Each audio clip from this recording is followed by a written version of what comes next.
So, Hare Krishna, and thank you everyone for joining. We are discussing Ishopanishad, Sri Ishopanishad, and we are in the middle of almost 18 verses, and today we'll be discussing mantra 8. We've given the title tasya pratima asti. So it's a very controversial kind of a title. There are a lot of controversies on this topic, whether God is as a form or God is formless, and we'll try to explore some of those controversies today with the through the discussion on mantra 8. But focus will be on mantra, but we'll cover a lot of topics which are generally understood or generally talked about in people, but people at large about this particular issue.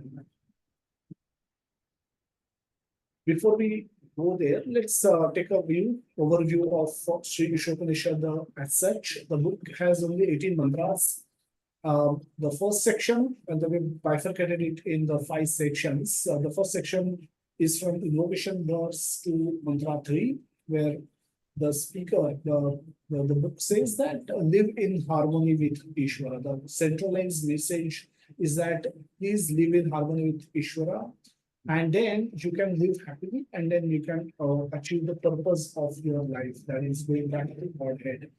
Otherwise, if you don't live in harmony with Ishvara, we will be suffering, we'll be perpetually suffering, even in this life, also in the next life that we will create out of our current activities.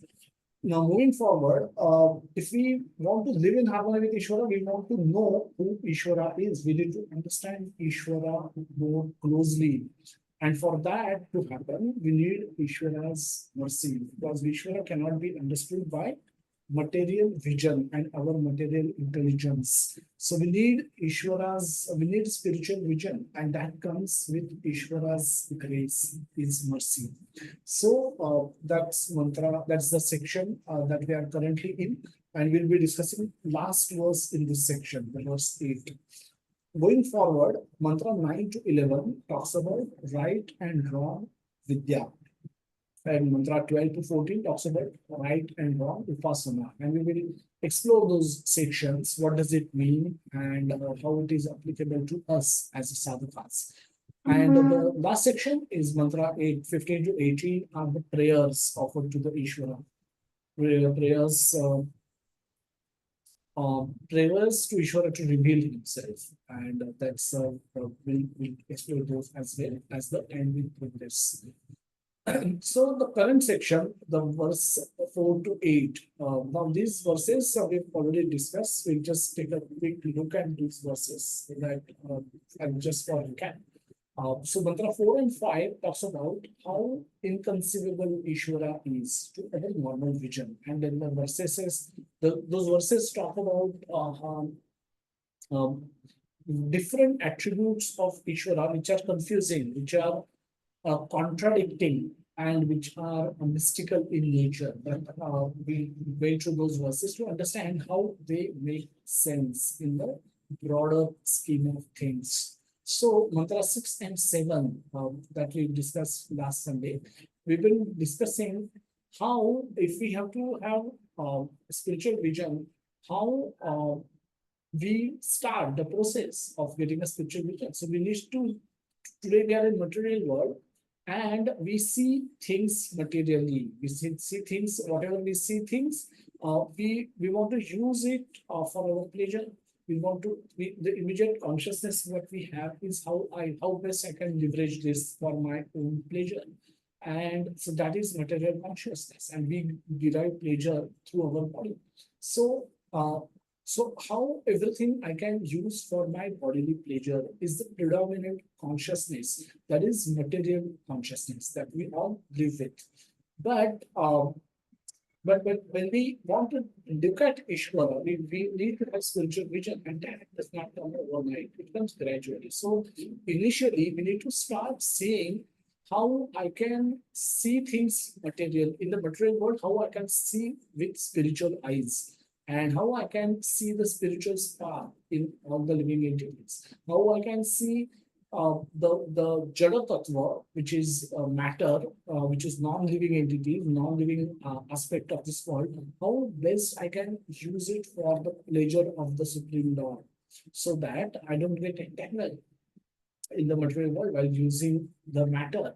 So that is having a spiritual vision. And we discussed in one of the previous session, that Prabhupada saw a flatbed truck in America, in San Francisco, and he immediately got an idea that those trucks can be used for conducting Ratha Yatra in America. And that's how, that is seeing material things with spiritual eyes. Opposite to this is seeing spiritual objects with material vision. That is what happens when we see deity in temple, and we think of that deity being made up of stone or wood or metal, and we just can't see, we can't understand the spiritual potency of it, and that is offensive, that creates offense. So seeing spiritual objects with material visions is offensive. But if somebody has a developed spiritual vision, then they can see material objects also with the spiritual vision. And so that they can put they can put to use those material items in the service of the spirit, the whole spirit. That is Supreme Personality of the Godhead, Ishvara. Mantra 8 today that we will talk about. If anyone who has any pure devotee who has developed such a spiritual vision, how he will see all. Now we saw Prabhupada, how Prabhupada will see material things, and how Prabhupada will see deity. Prabhupada seeing deity is a spiritual person who has developed spiritual vision and seeing a spiritual object. Now, how would he see things? How will he perceive, behold that form, a spiritual vision with spiritual vision and spiritual object? How Prabhupada will see somebody like somebody pure devotee, somebody is a pure deity, how will they see a spiritual object, that is spiritual form of the Supreme Personality of God? Now that is what will be discussed in the today's session. That is mantra 8. A quick overview of the previous mantras. Mantra 4, we discussed this. Mantra 5, there was just a translation of those mantras. We will not spend a lot of time on that. Mantra 8, we're not going to chant the mantra, but what we'll do is we will go through the word by word meaning of all the words given in this particular mantra, and then we'll study the translation. Saha, that person. Now we are talking about a person who has developed spiritual vision, who has capacity to see the material things also with the spiritual vision. And we spoke about Prabhupada's example, how he see everything. He see money, he's looking at money which is a material object, but he's thinking how I can put to use this money in the service of Krishna. uh, when Vrindavan temple was being built, the cement was in scarcity in India. There was a lot of lobbying that had to be done for getting cement.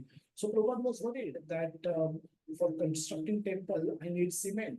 So he was constantly thinking of how I can procure more proper quantity of cement so that the construction can go on without any without any difficulty. And when he reached Vrindavan, he saw cement procured. He told devotees that they should lock it properly, they should keep it properly, and they should not waste that cement. They should make sure that it's always in lock and key. They should supervise when it is removed. So now it is not that he became a cement conscious devotee, but he understood that for the pleasure of Krishna, I want to build a temple. And in order to build a temple, the cement is mandatory, cement is necessary. And hence he was focusing on cement so that he can please ultimately the Supreme Lord. So Prabhupada has that person, that is a vision of a spiritual. This is spiritual vision. This is all we can also develop if we purify our heart sufficiently. We will also be able to see everything in the material world with reference to how it can be utilized for the satisfaction of the Supreme Lord, Krishna. So it's simple as it may sound, but it's difficult in practice. So But this verse is referring to that person who has developed such a vision. And next word is Paryagat, which means must know in fact, Shukram, the omnipotent, Akayam, the unembodied. Akayam, very interestingly, Prabhupada is translating it as unembodied. And we will try and discuss something about this particular word, Akayam. What does it really mean? And what does unembodied means also? Then Avranam, without reproach. Ashnaviram. Ashnaviram means without veins. Veins, we all have body. Our body has veins, the blood through which the blood is running from heart to all parts of body and otherwise. So that is the veins. That's the veins. And human body has veins. Any body of living entity has veins. Even plants have their own nervous system, their own system of you know um, supplying of food and other food and water to different parts of body of plant and thereby keep it healthy. Avranam means without reproach. Without reproach means, in simple language, the one who cannot be given any corrections. As practicing devotee, we sometimes receive corrections from our seniors that you should not do this, you should not do that, you should start doing this, you must do this. So these are corrections, which means in our behavior, some deficiencies could be noticed by our senior devotees, and they will want those to be corrected at right time rather than be perfecting those imperfections and keep repeating the same mistakes and thereby which can ultimately become a hurdle in our progress in the spiritual progress. But Krishna, the Supreme Personality of Godhead, is without reproach. Nobody can give any corrections to him. He cannot be chastised, just like we get chastised. Then we discuss Ashnaviram, that is without veins. Shuddham. Shuddha means antiseptic. Prabhupada is translating Shuddham as antiseptic. Antiseptic is, we use antiseptic cream when we have a cut on our body, we pour some Dettol, we pour some ointment. So that is antiseptic that prevents further damage. It helps, it protects us from the germs, it protect and help us get cured faster. That is antiseptic, Shuddham, antiseptic. And Apapa Vruddham. And Apapa Vruddham is translated as prophylactic. Kavihi means prophylactic is, again, we will discuss that in detail. Prophylactic is like if we are going to, if there is during COVID, many of us were infected, many of us were not infected as well. But as soon as the vaccine got developed, everybody went and queued up in hospitals where the stock was and took a shot of vaccine. Now, what does it do? It prevents you from getting infected. So antiseptic is, Shuddham is what cures the current infection. And prophylactic is that does not let the infection come in future also. It gives you protection from the future damage or future problems. So we take, we take shots, we take vaccines, so that in future we don't get affected by the same disease, same that disease. Kavihi is omniscient. Kavihi is omniscient. That's translated. Manishi is a philosopher. Paribhuhu, Paribhuhu is the greatest of all. Swayambhuhu, Swayambhuhu means self-sufficient, not dependent on anyone.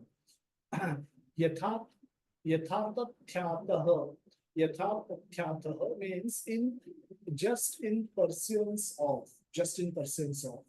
Arthan, desirable. Vyava, Vyadadhat, awards. Saswa, Shashwatibhyaha. Shashwatibhyaha means from time immemorial, for long time, for very long time. Shashwat is Ajo Nitya Shashwatoyam Purana, since time immemorial, and Swayam Sambhava, Sambhya, Samabhyaha is time, Samabhyaha, that's time. We go to the translation. Now, these are different. Now, we can notice that the different characteristics of Ishvara are described in this particular verse.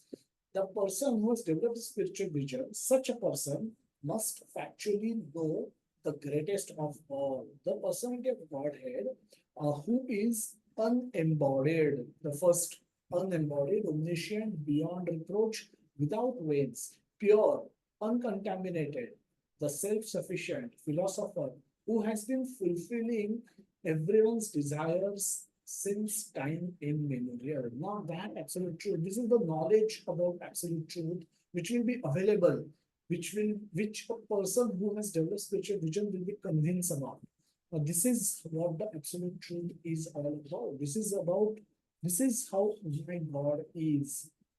So these are different words describing that the absolute truth. Now, the Ishopanishad did not find Krishna being used, the word Krishna being used in many places, even in the purpose Krishna Prabhupada has avoided using Krishna because the book is predominantly used by impersonalists. And they believe that this book support their claim that the God is formless.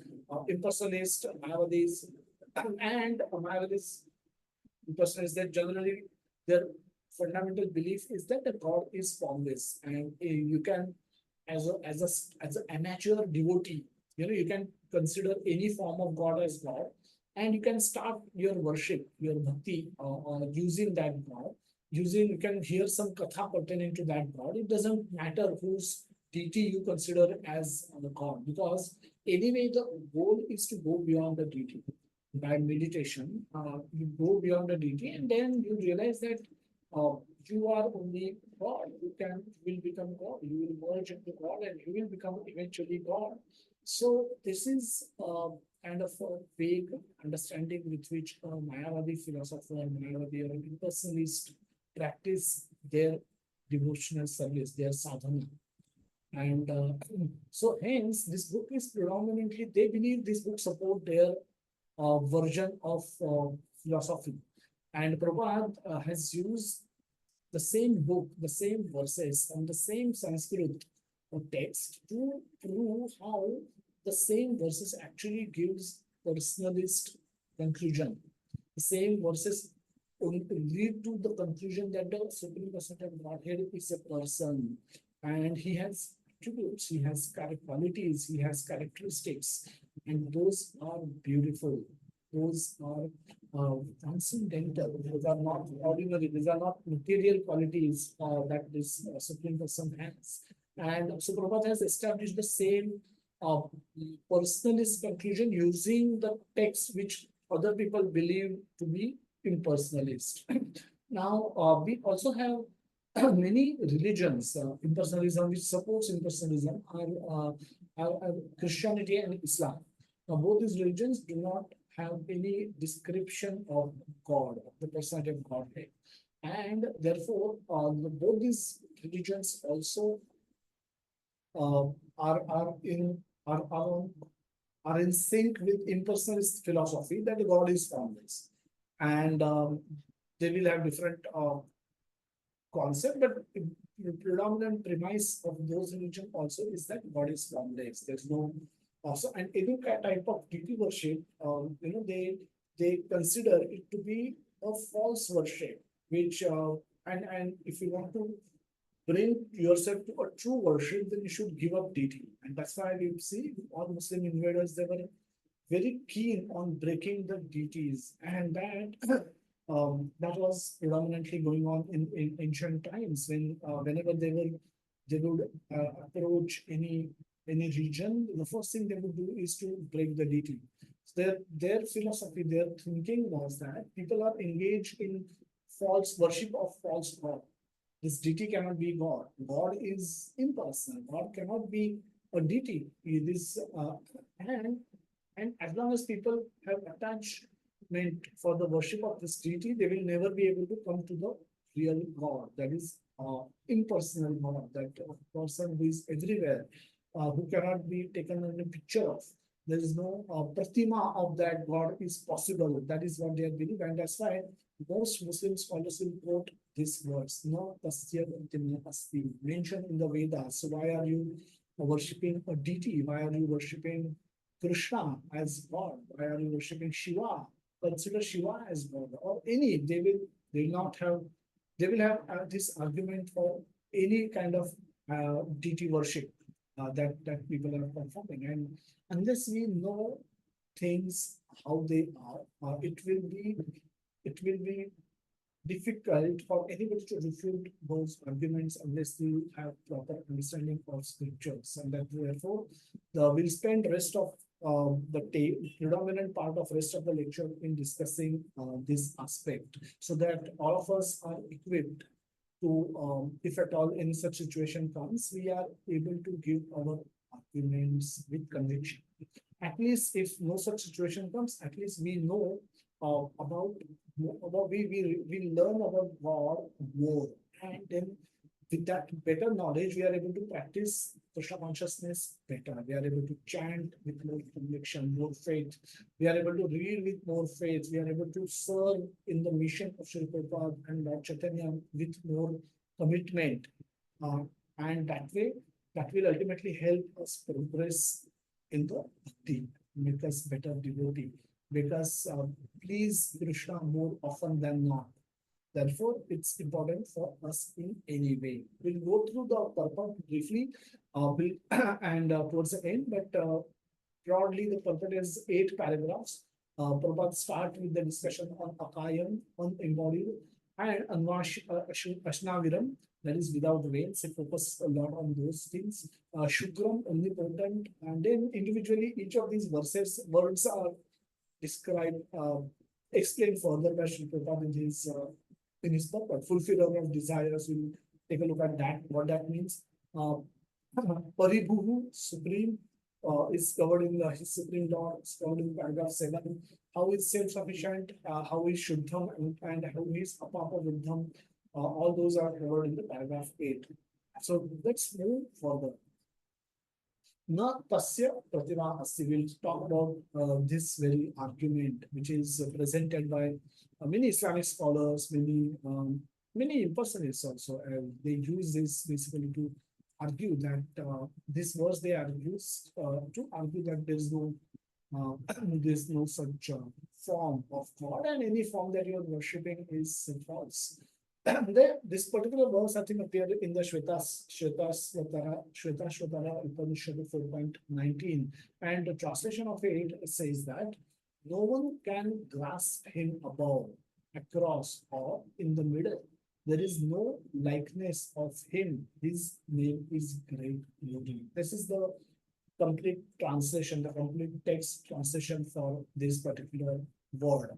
Now, that's a Pradhanasti. If we go in a very literal meaning, try and draw a literal meaning, it may pratima means picture, and not tasya pratima asti. Very easily we can understand the Sanskrit that there is no picture of him available. Now, the real translation is there is no likeness of him. There is nobody like him. And therefore, that is his great glory. Bhagavad Gita also translate this verse as saying that nothing can compare transcendental to the transcendental form of the Supreme Personality of Godhead. Nothing can compare. So these are beautiful verses in Bhagavad Gita that Mattaha Parataram Na Anyat Kinchit Asti Dhananjaya. There is no one equal to me or superior than me. And that's what this word also seems to convey. So this is the meaning of na tasya pratima. If you take a literal meaning, then you may still get a conclusion that there is no picture of him available. That's very gross mistake that we might do. When we see things in full context, it actually means that nothing can compare to the transcendental form of this invisible Godhead. That is more better meaning, better translation. Let's see further. But in the scriptures, we say that the Lord has often been, we give referred to as lotus, having somebody who's having lotus-like eyes. And there's a beautiful verse which comes in the Bhagavatam, first canto, 8th chapter, 22nd verse, which says that Kunti Maharani is offering prayers to Lord Krishna. And she says that Namah Pankajanabhaya, Namah Pankajamadine, Namah Pankajanetraya, Namaste Pankajangulaye. My respectful obeisances, she's offering obeisances to Krishna. And how is he? Pankajanabhaya. Oh Lord, whose abdomen is marked with the depression like a lotus flower, who are always decorated with garlands of lotus flowers, whose glance is as full as the lotus, and whose feet are engraved with the lotuses. Now, does Lord look like a lotus, or his beauty can be compared with a lotus? Lot of people, I mean, this is a kavita, this is upama in the alankar and upama that is used in description of word. When we use words, we use them with these describers. Now, there's no perfect upama comparable that is available, but we still have to. We still devotees still like to when they are offering prayers, they still like to glorify God, glorify Lord Krishna. And the this is what these devotees think that best describes our Lord's lips, our Lord's eyes, our Lord's complexion, and our Lord's feet. And so the lotus is often used to describe various parts of bodily parts of Krishna, that they are as beautiful as lotus. They are as beautiful. Now, does it exactly it should be taken literally? No, but there is no other better example available with us which can describe Krishna, because Krishna's beauty is beyond matter, beyond the material conception, and that's why these are these are used, but they are not supposed to be taken in a literal way. In the Lalita Madhav, written by Sri Rupa Goswami, a devotee king who saw Lord face to face says that, oh Lord, we thought we are singing poetry to glorify you. We are singing poetry for your glorification. That is what we were thinking till now. But now, after having seen you face to face, oh Lord, we now realize that we were actually insulting you. We thought we were glorifying you, but now having seen you face to face, we know that we can realize that we were actually insulting you. It is like you may have a emperor of the world is described as a landlord in a small village. That kind of a description doesn't fit emperor of the world who owns and controls the entire planet Earth. So, so this is calling him as a zamindar. You know, he's like emperor of the world. How is he? He's like a zamindar in our village. जैसा जमींदार है वैसे वो जमींदार है, सिर्फ उनका जमीन थोड़ा सा बड़ा है. That is not a good description of the emperor of the world, because he's far more. This is an insult. Calling him a zamindar or small landlord in a small village is an insult to a emperor of the world who owns and controls the whole world or many countries. So that is what is our condition. But we don't have better describer, and hence devotees use these describers as describe the beauty of Lord. But it doesn't have should not be literally taken. So the question remains whether God has a form or he is formless. Now, at times, we see in the Shastra, where we see two contradictory statements are given, and individually those statements seems to be right, could be right, and we feel that those statements are correct, but they appear contradictory. And how do we understand then those two statements is when we are supplied with the third statement, which reconcile the previous statements. We'll give an example to understand what does it mean. There could be a first statement that Ravi don't eat during the day. And the second statement says Ravi's weight is increasing. Now, Both could be true. One may observe Ravi during the entire day, and one may write a conclusion that Ravi doesn't eat during the day anything. And one may, take his weight, make him stand on the weighing scale every day, and then we realize that day after day, week after week, his weight is increasing. Now, both are seemingly right. Both people will vouch that their conclusions are correct, their statements are correct. The person who is observing Ravi during the day, he's saying Ravi doesn't eat anything during the day. He's not. I see, I watch, I keep a very vigilant watch on him, and he doesn't eat. And the person who is checking his weight will also confirm that his weight is increasing. When we are given the third statement that Ravi eats secretly at night, then we are able to reconcile both the statements that yes, both the statements are correct, because when we know the third statement that he eats secretly at night, and that's why his weight is continue to increase rather than decreasing. His weight is increasing. Why? Because he eats secretly at night. Now this third statement is able, with this third statement, we are able to reconcile the two statements. Now we can accept both the statements, though they may seem contradictory, to be true, because now we have third statement. In scriptural reading also, something similar is required to be done many times.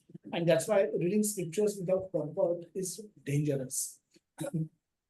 Gajendra prayers, 8th canto, 3rd chapter, 9th verse, a beautiful chapter where Gajendra is offering prayers. Arupaya, Urupaya, Mano Ashcharya Karmane.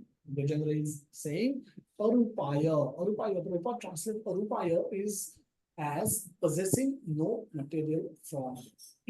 Uru Rupaya, possessing various forms as incarnations. Now, what is Gajendra saying here?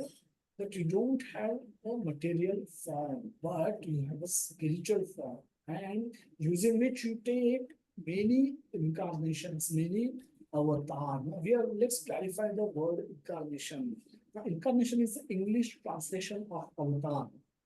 And avatar, avatarati iti avatar. I'm currently on the 4th floor. When I go on the ground floor, I can be saying that I have descended to the ground floor. I have appeared. I have taken avatar. I'm avatarati. I have appeared on the ground floor, but I don't change body. I just like this, I go up from just like this. Right now, I'm sitting on the 4th floor. I can walk the staircase or take the lift and go to the ground floor. I don't change. I don't change anything. So this is avatar. This is the real meaning of avatar.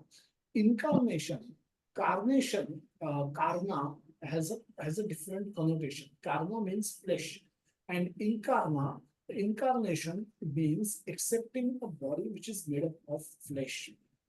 Now, this is the closest, the best possible way to describe avatar, but it doesn't really describe avatar. It at times can confuse a reader if he does not understand the meaning of avatar correctly. So Hindi describer is much better. Avatar of avatarity, avatar. That is much better than incarnation. But we should still remember this background, and then we should know that Lord incarnates means he doesn't accept a body, he just appears. He appears. Sometimes I may wear a dhoti kurta and appear on the ground floor. I may wear shirt pant and appear on the ground floor. I may appear shorts and then go for playing on the ground floor in different dressing. I may wear different things, but I remain the same. Predominant me remains the same. So Ururupaya, whenever the Lord has taken different forms during his incarnation, during a different avatars, he continued to possess the same qualities, same godly qualities in its fullest. So he does not change body. He doesn't accept any material form. This is the meaning of Uru Rupaya, possessing various forms as incarnations, but possessing no material form. Now, both are Both are contradictory sounding statements. Arupaya, possessing no material form, but then you are simultaneously saying Arupaya, possessing various forms. Now, if you have no material form, then how can you have various material forms? No, God has no material form ever, but he can take many spiritual forms, and that way he can come as a fish someday, a turtle some other day, Mohini Murti on some other day, come as Narsimha on some day, Vaman as another day, Lord Krishna as some day, Lord Ram as some other day, and so on and so forth. So God can appear in any form that he may like, but he is always in his full material, full spiritual form. He does not give up his spiritual body. He doesn't have to. And we'll compare that with what is our condition. So understanding these two contradictory statements with the explanation which we get from Guru Sadhu Shastra, and that will help us reconcile the scriptural statements, scriptural appearing, seeming contradictions which are there in the scriptures. Otherwise, if we try to study them on their own, they will at best create big confusion, and we may actually end up giving up the study of scriptures, and that can be very सबसे बड़ी mistake हमारी हो जाएगी, because then if we give up the study of scriptures, if we stop hearing Krishna Katha, there is no hope for us to become a better devotee and going back to Krishna, ending the cycle of birth, achieving the purpose of life. It is the biggest disaster that can happen in our life if we become confused about the scriptures. And therefore, we should have Guru Sadhu Shastra, we should have devotees in our life, we should have Prabhupada books in our life who can keep giving us correct direction. This is night time, with no electricity, no lights. So we need a torch. And that torch comes from our Guru. Guru shows us light. So with that light, he take us towards the light. And that's what the role of a guru is. That's why we need guru in our life. We need guru. We need sadhu who are practicing the instructions of given in the shastra, and that is ultimately the using shastra only we will be able to change the course of our living. We will be able to make changes into our living based on Shastra, not based on somebody giving guidance on internet, YouTube channel, not based on how they feel, what they feel. We should bring changes into our life based on Shastric understanding, which is understood by a guru, explained by a guru, and practiced by a sadhu. And basis that only we can achieve, we can make progress in the spiritual life.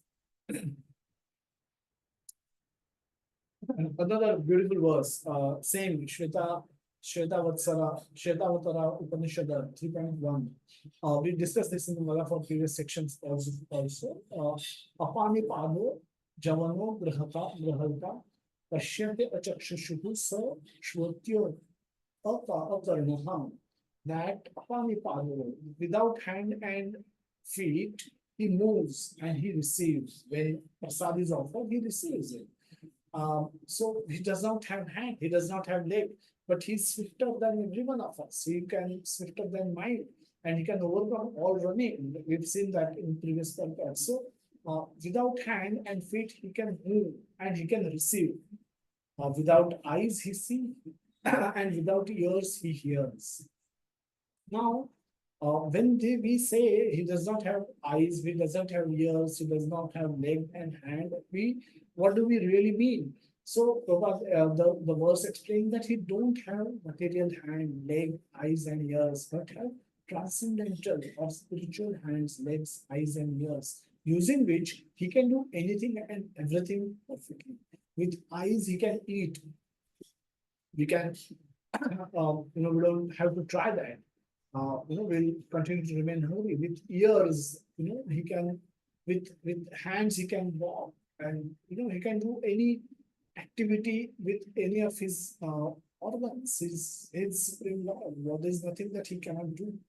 So we should try and copy him. Rather, we should try to understand him. which bases the explanations coming from Guru, Sadhu, and Shastra. So he don't have material eyes. He does not have material body, and therefore he has doesn't mean that he has no organs. He has spiritual body and spiritual hands, spiritual organs, and using those also he can do anything and everything perfectly. So this is God. Chaitanya Mahaprabhu, during his debates with Sarvabhauma Bhattacharya and Prakashananda Saraswati, who were Sarvabhauma was the most renowned impersonalist of his time, a Mayavadi philosopher, a top-notch philosopher amongst the Mayavadis also. And Mahaprabhu defeated him after discussing with him about the Vedanta Sutra philosophy for 7 days and 7 nights continuously. Their class never ended. And for those that much period, Mahaprabhu was patiently listening to Sarvabhauma's explanation about the Vedanta Sutra. And at the end, Sarvabhauma was confused. He is not, Mahaprabhu was not giving any reactions for so long. Have you heard it? He inquired with this young sannyasi. Mahaprabhu was very young at that time, and Sarvabhauma was grahastha and was in advanced age. So it was very mature grahastha, very senior devotee and senior Vaishnava. Senior, he was not a Vaishnava, senior grahastha, senior Mayavadi. But so out of love, he wanted to preach Mahaprabhu so that he can remain fixed in his sannyas ashram. Such a young sannyasi, how will he maintain his sannyas vows? That was his worry. So Mahaprabhu allowed him to speak for 7 days, 7 nights, and then he gave his arguments, how his explanations for clouds trying to cover the sun. It's not proper. What is very clear, you are creating a doubt of cloud around that absolute clear statement. So, and one of the argument that he uses that absolute truth glance, and he created. Now we know from the study of Srimad Bhagavatam that Lord glance, there's a pradhan, there is a pradhan, and then we have so the Lord Mahatatva and Prakriti. Yes, Pradhan is when everything is a super. Pradhan is compared to a girl who is a 5 or 6 year old girl, who has all the capacities, but it is supta. It is not manifested. The Mahatattva is where it has ability to get agitated. And Prakriti is when it should get impregnated with the living entities. And so it's a, from girls' point of view, it's a 6 year old girl, a 16-year-old girl, and a 25-year-old girl who is about to deliver a baby. So this is how these are compared. But Mahatattva, so the agitation starts with the glance of the Lord, and at much advanced stages, the material senses get created, material organs get created. So who glance? How can, if Lord didn't have senses, how could he glance? Glance is seeing, and the seeing cannot happen without eyes. So the Lord always had spiritual eyes. The absolute truth, we understand that the absolute truth didn't have any material eyes, but had transcendental spiritual eyes. So the material senses got manifested at a much later stage in the creation. Then how could at the absolute truth glance? So we understand that we glance using these transcendental spiritual eyes. Now, Prabhupada use a very peculiar explanation to the translation to explain akayam. Now, akaya is Prabhupada translated as unembodied, akayam or unembodied. Now, let's look at these terms, the embodied or it comes in the Bhagavad Gita, Dehinosmin yatha dehe, Kaumaram Yogamam Jara, 2nd chapter, 13th verse, where Prabhupada translate Dehinu is the one who is embodied, of the embodied. Now the embodied means soul is given a body. Soul is given a body. When you are given a body, a soul, you are a soul. You are a soul and you are given a body. This is called embodied. Then the soul is embodied. Soul is given a body. So at the time of conceiving a baby, the male and female, when they unite, the conceiving happens, and that time a soul is given a body. So there is an egg, and that egg eventually turns into a body. So the soul is sent into that egg. So that is called embodied soul. That when soul is given a body, it is called embodied. Disembodied is opposite. Disembodied, when a body is taken away from a soul, then that is known as embodied. Ghosts are souls without soul and subtle body, without material body, without a physical body. So they are disembodied entities. So ghosts are disembodied entities, and that's why they have mind, intelligence, and the soul, which produces desires, but no physical body to try and fulfill those desires. Very horrible condition. So they are disembodied. So the death is an event when soul is thrown out of a body, and that is called disembodied. So dispossess, possess versus dispossess. You possess something, and then now you are, that is taken away from you. Also dispossess. Now, unembodied, akayam, is a third category. Then it's neither in one nor in second. The Lord means Lord is the absolute truth, is never made embodied, is never given a body, never given a material body. So why it's never given a material body? Because he doesn't need one. Is never, absolute truth is never given a material body because it has its own spiritual eternal body, which is perfect. It has senses, it has everything. So he does not need for the absolute truth to accept a material body, and hence he is not given a material body. So he continues to remain in his eternal spiritual body, which is perfect in all respect.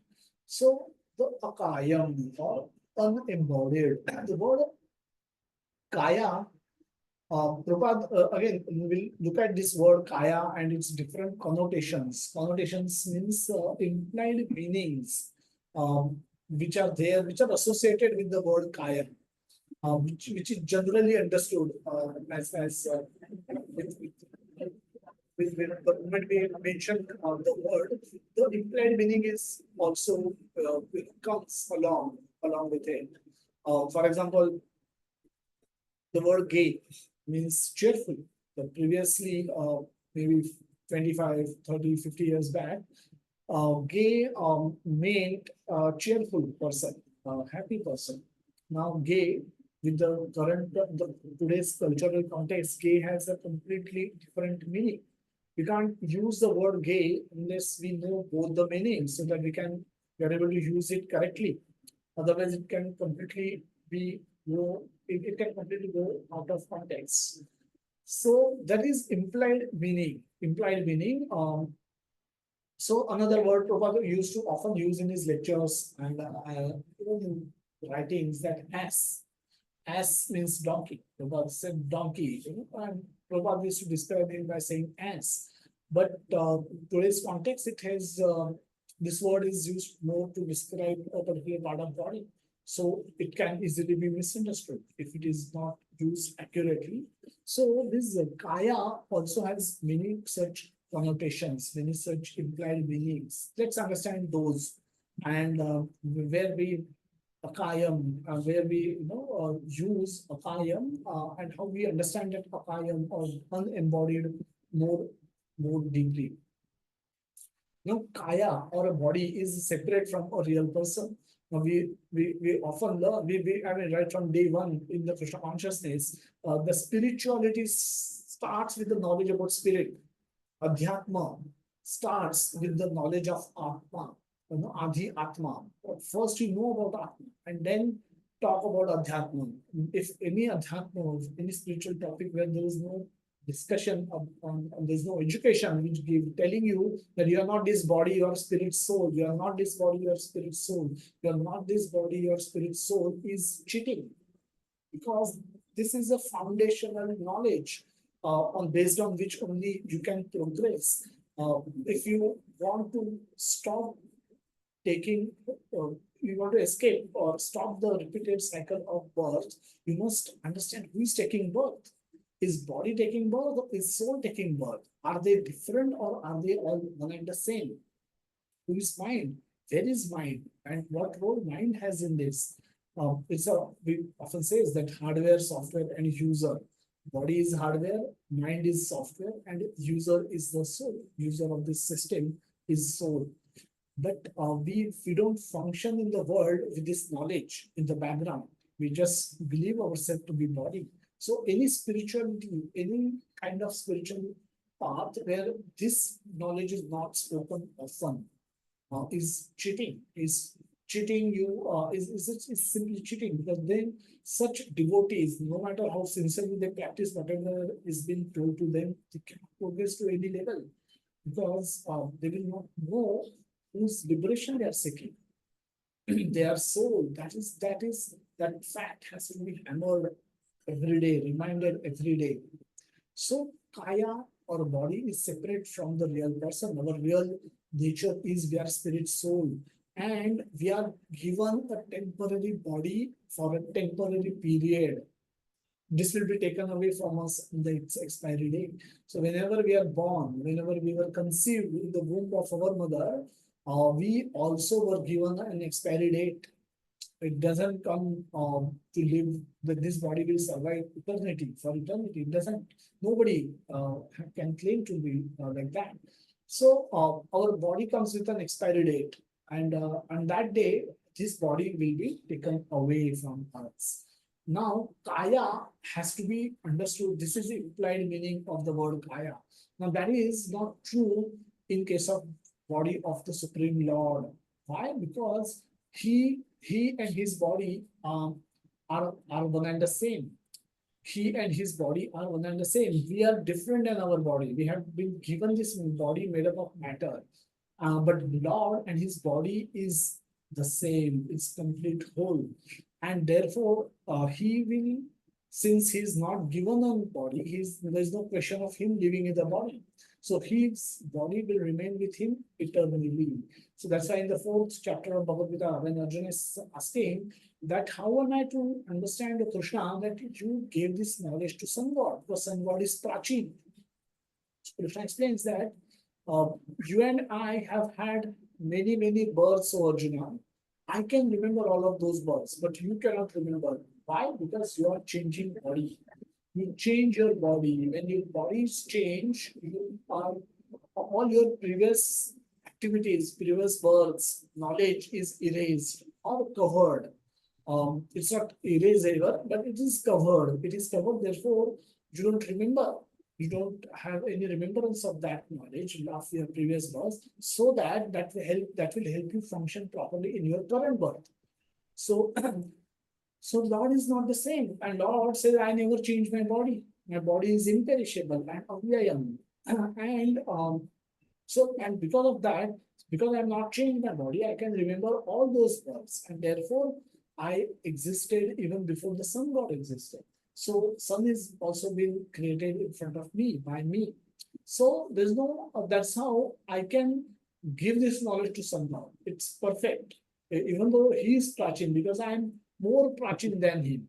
So that's why I can give this knowledge to sun god. So that is how Krishna explains to Arjuna in the fourth chapter that what he is doing is he is capable of doing, because he's never changing the body. So once the soul gets locked in a particular type of body, another problem with the body, kaya, is when we get locked in a particular body, we get desires associated with those bodies. For example, if we are given a dog's body, our soul gets trained by the super soul to act like a dog. Even if we were human in the previous birth, moment we come to dog's body, we will bark. We will bark and we will try to communicate using barking. We will attack. We will show nails. We will try to bite someone or somebody, and we will desire the kind of footsteps that dog eats. Even though in previous life we were eating paneer sabzi and gulab jamun, we don't have great appetite for eating that. We like what dogs like. If we become hog, then we will like stool. That's what hogs like. So similarly, when we get a particular type of body, we also get desires associated with that body. And in our body, we get this different stage of our life, we get different desires. So, for example, puberty comes, and at certain stage, in certain age, then the sexual desires comes naturally in every body. Now, Lord, because he's not in a material body, he is not governed by any laws of material nature. So he does not get any material desires because he's never accepted a material body. So he remains free from this fault. So this fault which is there in applicable to humans, that's not applicable to Lord. Therefore, the word I am is critical to understand. Our body is beautiful. Another angle to this discussion is our body sometimes is beautiful, sometimes it is not so good looking, sometimes it is defective.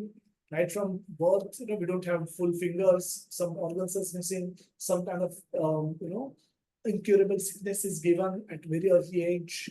Some kids are born with cancer, born with HIV. Then we have lead a very miserable life, whatever duration that we live. So and we see variety. Some bodies are very beautiful, very healthy, very good looking. Live long life, very opulent life, very and so we see great deal of variety in the world. We see all kind of variety in the world, and we have examples of superior bodies, and we have many examples of degraded bodies or miserable bodies. So how do they happen? How does that happen? That happens due to the law of karma. We see variety in the world due to law of karma. The law of karma is not applicable to the law. So Lord's body will be eternally with him, and it is beyond, because it is beyond the law of karma. It will not degrade, it will not upgrade. So it will remain same eternally with Lord. And that's the nature of his body. So the word Kayam has such profound meanings. And that's why one may now one may argue that these are interpretations that given by a person, because we are personalist philosophers. Prabhupada always was against impersonalism. Therefore, some may say that we are trying to argue in favor of personalism using these verses to conclude that personalism exists. But let's look further.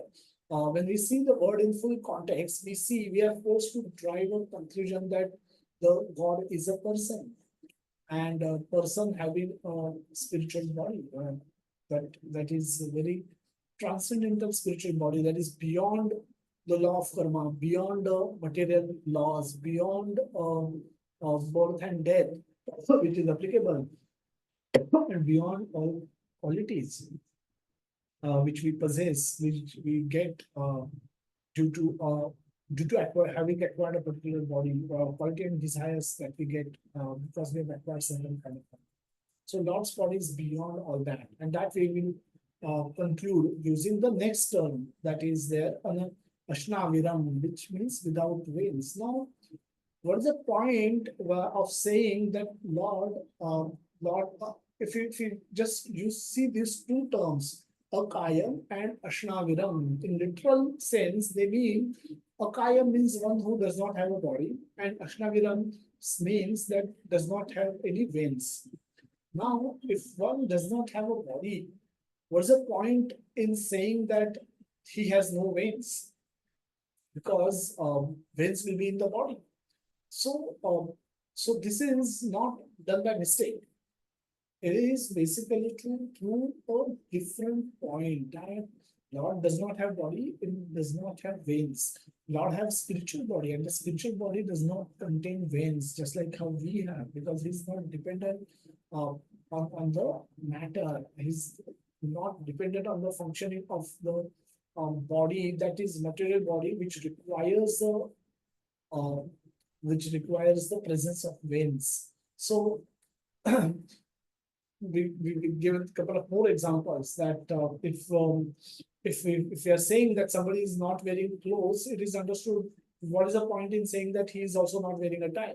If somebody is homeless, what is the point in saying that he is homeless and he also don't have living room, doesn't have a bedroom? What's the point in saying that?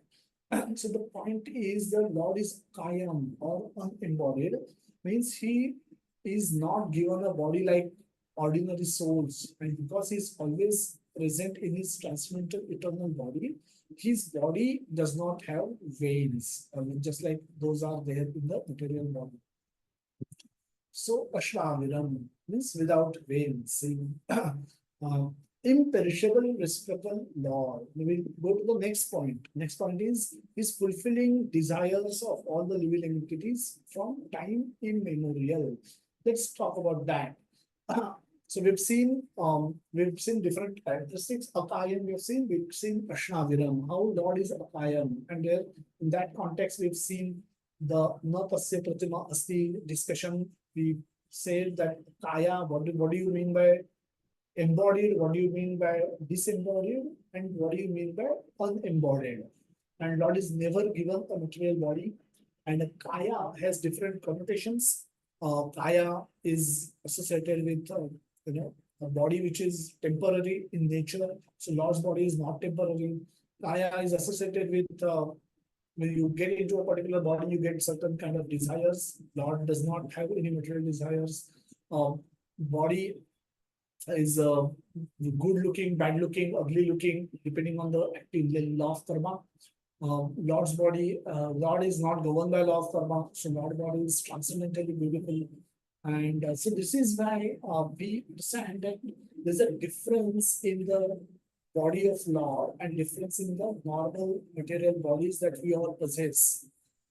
And that difference is explained in Sri Ishopanishad by Prabhupada in this particular verse so far. We take these discussions further to a different point, that how Lord is fulfilling everyone's desire. So we get what we want. The world is preaching, all the motivational speakers, all the great leaders of the world, all our elders, they've been always telling us that if you are intelligent enough, if you're smart enough, and if you are ready to work smart and work hard, then impossible is nothing. Impossible is nothing. You can achieve anything that you will like to if you are smart enough and want to work hard and smart way and hard way. So now that is the philosophy. This is I listened to the session of question answer session by Amulila and Amulila Prabhuji. He explained that this is called law of attraction. That if you're desperate to get something, all the universe, unfolds and stand behind you so that you get it.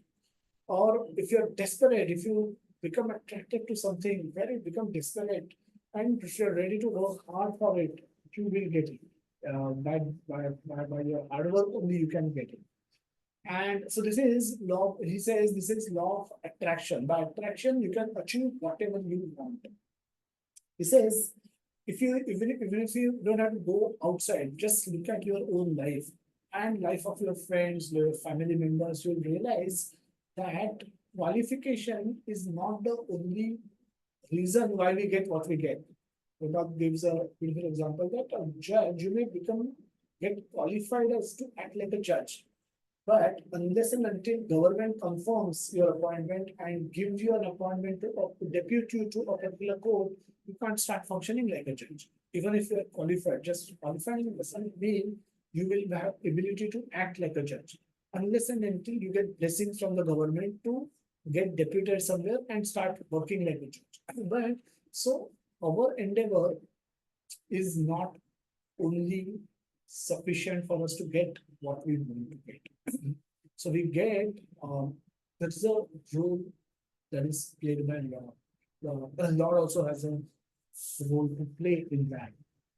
We'll not go into discussion. There are topics that we have been discussing during Bhagavad Gita as well. So hopefully all of you are familiar with the law of karma. 2.47, the karmanyeva adhikars, the verse, and all those discussions surrounded around that, and we'll do a quick revision of that. And we'll look at a beautiful verse spoken by Prahlad Maharaj. Discuss this in Chandra class on Saturday.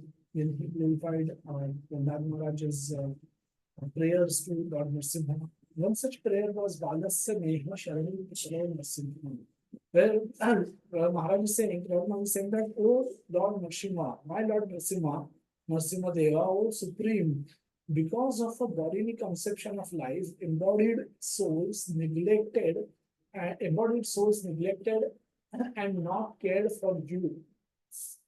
Because of the bodily conception, because of the attraction for the bodily pleasures, the embodied souls, the souls who are given material bodies, have neglected and not cared for you. They have not taken your care. They have neglected you and your instructions, and cannot do anything for their betterment. So whatever they are doing is actually helping them get degraded, because they are doing it with the attachment to the body. They are doing it for the pleasure of the body, and more you act for the pleasure of your body, more deeper you go into ignorance. So that's what Maharaj is saying in the first para. Second para, Maharaj says that whatever remedies they accept, although perhaps temporarily beneficial, are certainly impermanent. They are not permanent solutions. So whatever remedies they are trying to take, accept, and apply, those are also not permanent.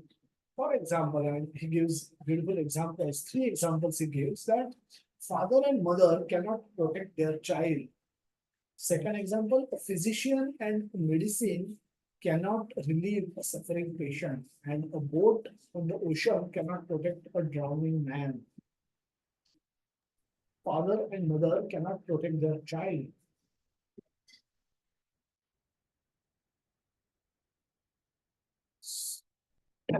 Would anybody like to elaborate on these 3 examples very quickly? These are very simple examples, but give some more elaborated expressions for everyone's benefit. You can raise hand if you would like to give example. For example, father and mother cannot protect their child. Yes, Nidhi. Hare Krishna Prabhuji, Dandavat Pranam. Hare Krishna. Yes, thank you so much, Prabhuji. Prabhuji, we see that there are so many cases in the world, in India itself, that many children get kidnapped. Many are used for, slavery purposes. They are sold to others. Some of them are raped and whatnot. And their parents, they can't do anything unless and until Krishna actually protects their child. It is not sure children can be misused by anyone for any of the purpose, and no, not always parents can do much about it. That's what I feel, Prabhuji. Thank you Hare so much. Krishna. Thank you so much. Yeah, that's correct. The willingness of father and mother is not the only not sufficient. And many times we see many newspaper some horrible news that come across. Not that their father and mother were unwilling to protect their child, but having a father, having a mother, and they both of them still willing to protect their children also is not sufficient for the protection. And we see all kind of unfortunate incidences happening all around us, and as a result, that keeps happening. So it's not sufficient to have a father and mother. It does not guarantee protection for a child. Second, a physician and medicine cannot relieve a suffering patient. Vikas Puji, want to elaborate on this? Hare Krishna, Dandavat Pranam. So it goes on to similar line, Prabhuji, means I always consider that 327 very relevant in these cases. That everything like medicine, even potency of medicine is working. Uh, if Krishna is willing those medicines to work, as in 916 Lord Krishna says, Swada Amcham Osdari, that I am the medicine that works, the potency of medicine, I am the potency of the medicine. And we see so many examples that the patients with the same kind of diagnosis are getting relieved, and the same kind with the same kind of diseases, the patients are dying also. So the same doctor with the same medicine, same line of treatment, but ultimately it is not totally in the control of doctor and the medicine that it can work on the on all the patients with the same kind of diseases. So we can see the limitations that ultimately there is the factor working, that nature and the super soul, besides the endeavors of doctor and medicine. So they are not all in all control.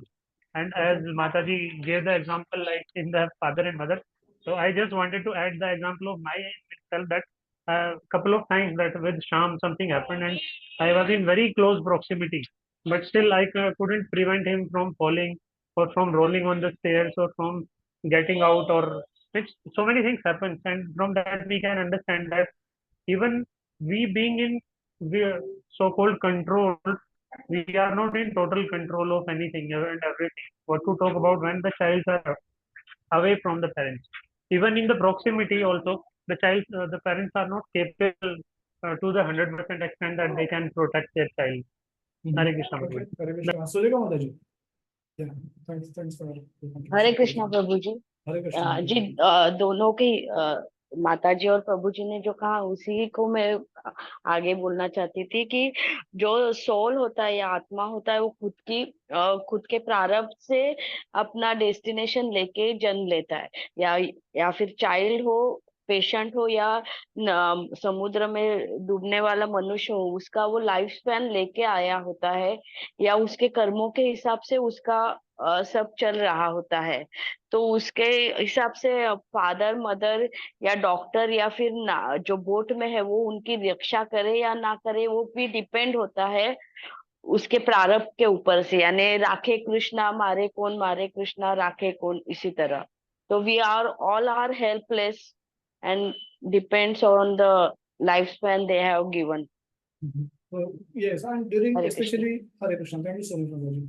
Especially during COVID, I think this became very prominently visible. कि Covid में disease सबको एक ही था, and we saw 84-year-old, 90-year-old patients getting cured and coming back home, and 35-year-old and 40-year-old patients dying. And so then that was the stage where it was very bewildering कि क्या हो क्या रहा है, the medicine तो same था, disease भी सबको same था, and practically in better hospitals people were dying, and less cared hospitals people were getting cured also. For no reason they were getting cured, and for no reason people were dying. So yeah, I mean that was very prominent time when during those 2020, 2021, during those times, these learnings become very prominently visible. We just have to read today's newspaper to understand what role they play in our life. Boat and a drowning man. And just because he see a boat, there is no guarantee that he can get protected. And at times, when he doesn't see a boat, also he may get protected and stay alive for a few days, and he's can get rescued later. So, so the role, there's something more in our life. There's someone else who is in control of our life, and that is just an undeniable fact. And that is what Prahlad Maharaj is highlighting in this particular verse. Our performance of action cannot guarantee results. Lord's sanction is mandatory. Upadrashta anumanta cha bhartavatamnisha. Krishna says in Bhagavad Gita 13.23 that I am the overseer of your desires, and I am the permitter, anumanta, I am the permitter, I am the sanctioner of those desires. If I sanction, you will get it. If I don't sanction, you will not get it, no matter how hard you try. So that is the role of Daiva that plays in our lives. So Lord gives us result as per one's action in past. Lord's sanctioning is not arbitrary. His he doesn't favor just he doesn't sanction to favor somebody and just doesn't like somebody's face, therefore he does not sanction for someone else. He does it judiciously. That's why he's saying, and udasina vadasina. 9.9 verse Krishna says that I act just like a judge act in the courtroom. Based on the evidence presented, he's punishing somebody and he's sometimes rewarding somebody. But he's udasina in both circumstances. So God gives us result as per our own destiny, our own past karma, our own fruits which are fructified. So he's not partial. He's partial to his devotees, but in general, he's not partial. So we have two prominent school of thoughts. One is called Karmavad, and the second one is called Daivavad. Karmavad means which is what is being propagated by most of the most of the philosophers in today's time, that everything is in my hand. If you're smart enough, willing to work hard, you can achieve more. Impossible is nothing, and just don't be lazy. Don't give reasons. There's nothing like Daiva. There's nothing like God. Nobody is going to come and help you. You have to help yourself. You are lazy. That's for you are taking an excuse for not working hard by blaming God. No, that is karmavad, very hard karmavad. Everything is in my hand, my control. Daivavad, opposite to this is Daivavad. Daivavad means nothing is in my hand. My fate is rotten. I can't do anything. And instead of doing anything, they people just do nothing and they just become lazy. Question is who is right? Question is who is right. So explain both and then say who is right. Where the on the scale where it should go, where should we go? Anybody else want to speak? Was not spoken so far. Just see two hands. Let me see. Sonia Mange Mataji, you are there?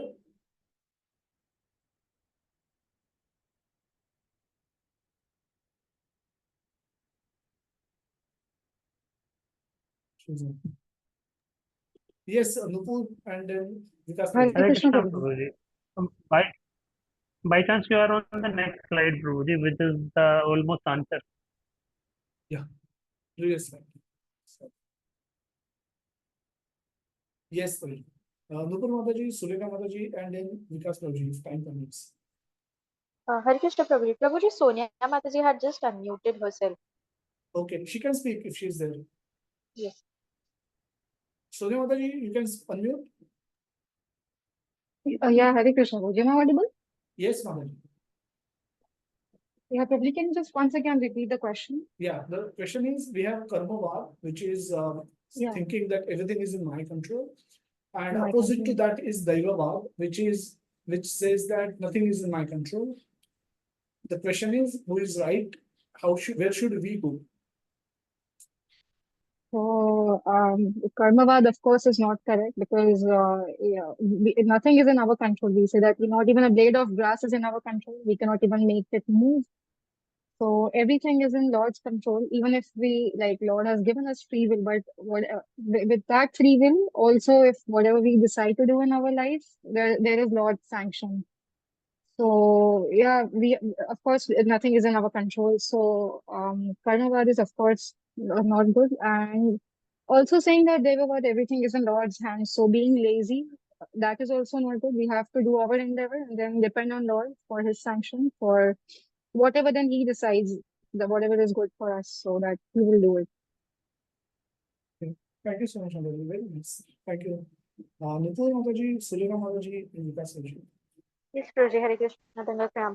Prabhuji, I have heard this statement in His Grace Amogdila Prabhuji's lecture that we have certain events in our life, they are fixed.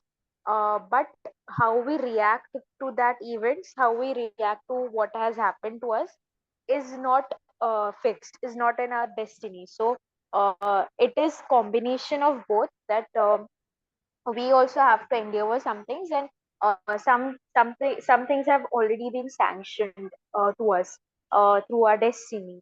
So life is on autopilot mode, but how we react to it creates our future destiny, Prabhuji.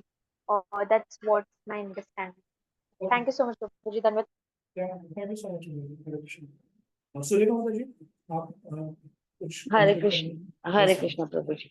जी मुझे इसमें वो गीता का श्लोक बराबर लगता है कि कर्मण्येवाधिकारस्य मा फलेषु कदाचन मा कर्म फल हेतु ना मा संगः अस्ति अकर्मणि, यानी जो दैववाद है कि हाँ मेरे हाथ में कुछ भी नहीं, सब भगवान के हाथ में है, उसके लिए वो है कि माँ कर्म फल हेतु माँ संग अस्ति अकर्मणि, यानी हम अकर्म ना करें, यानी कर्म न करके ऐसे बैठ के ही ना रहे, हम प्रयत्न करें, हम ट्राई करें, पर फल क्या हो उसकी अपेक्षा ना करें।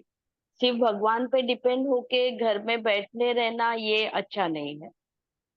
और So मैं inaction सब is not में, recommended. Yes, हाँ, right. और मैं ही पूरा हूँ ये तो बिल्कुल ही बराबर नहीं, मैं पूरा कर सकता हूँ, मैं जो करूंगा वो हो ही जाएगा, वो तो बिल्कुल ही बराबर नहीं, ऐसे मेरा ओपिनियन है प्रभु जी। Okay. Hare Krishna. Hare Krishna. Thank you so much.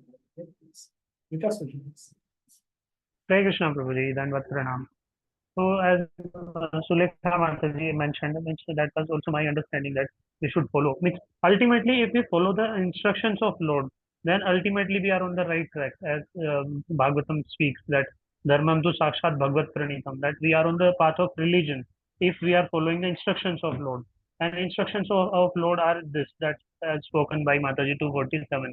And if we go a little bit more further, then 3.9 says us that yagnar कर्मणो अन्यत्र लोकोयम कर्म बंधना तदर्थम कर्म कौनते या मुक्ता संगा समाचरण. So on a spiritual level, that will be, in my understanding, the ideal behavior, and not the karmvad or devvad. Like both are taking us. One is taking us to become lazy, and another is taking us to take the that karta hai main bhogi. So that takes us to the demoniac mentality of working, of dealing with the activities, day-to-day activities. So it is better that we take shelter of the instructions of Lord and work accordingly. Hare Krishna, Prabhuji. Hare Dandavat Krishna. Pranam. Thank you so much, Vaji. Thank you so much for everyone for your contribution. Very valuable. And yeah, I mean, most of the points are correctly stated that none of those are accurate. None of those are correct. And the balance lies somewhere in between. Let's try to understand that. So karma plus daiva is equal to phala. Karma plus daiva is equal to phala. So we have karma where so the correct path is the one that one has to perform his action and must have sanction of the supreme law to get the phala. So farmer must plow the field and sow the seed. That is what he has to do. That is his part. And after doing that, he has to wait. He has to wait for the rains to come in right quantity and right time to get the crop. And so the karma, if we think that this year it's not going to rain at all, and does not forget to plow the field and sow the seed, and what if it rains on that day and then the no crop comes because he's not acted, he's not done his part. Therefore, even if rain comes that year, he does not get anything. So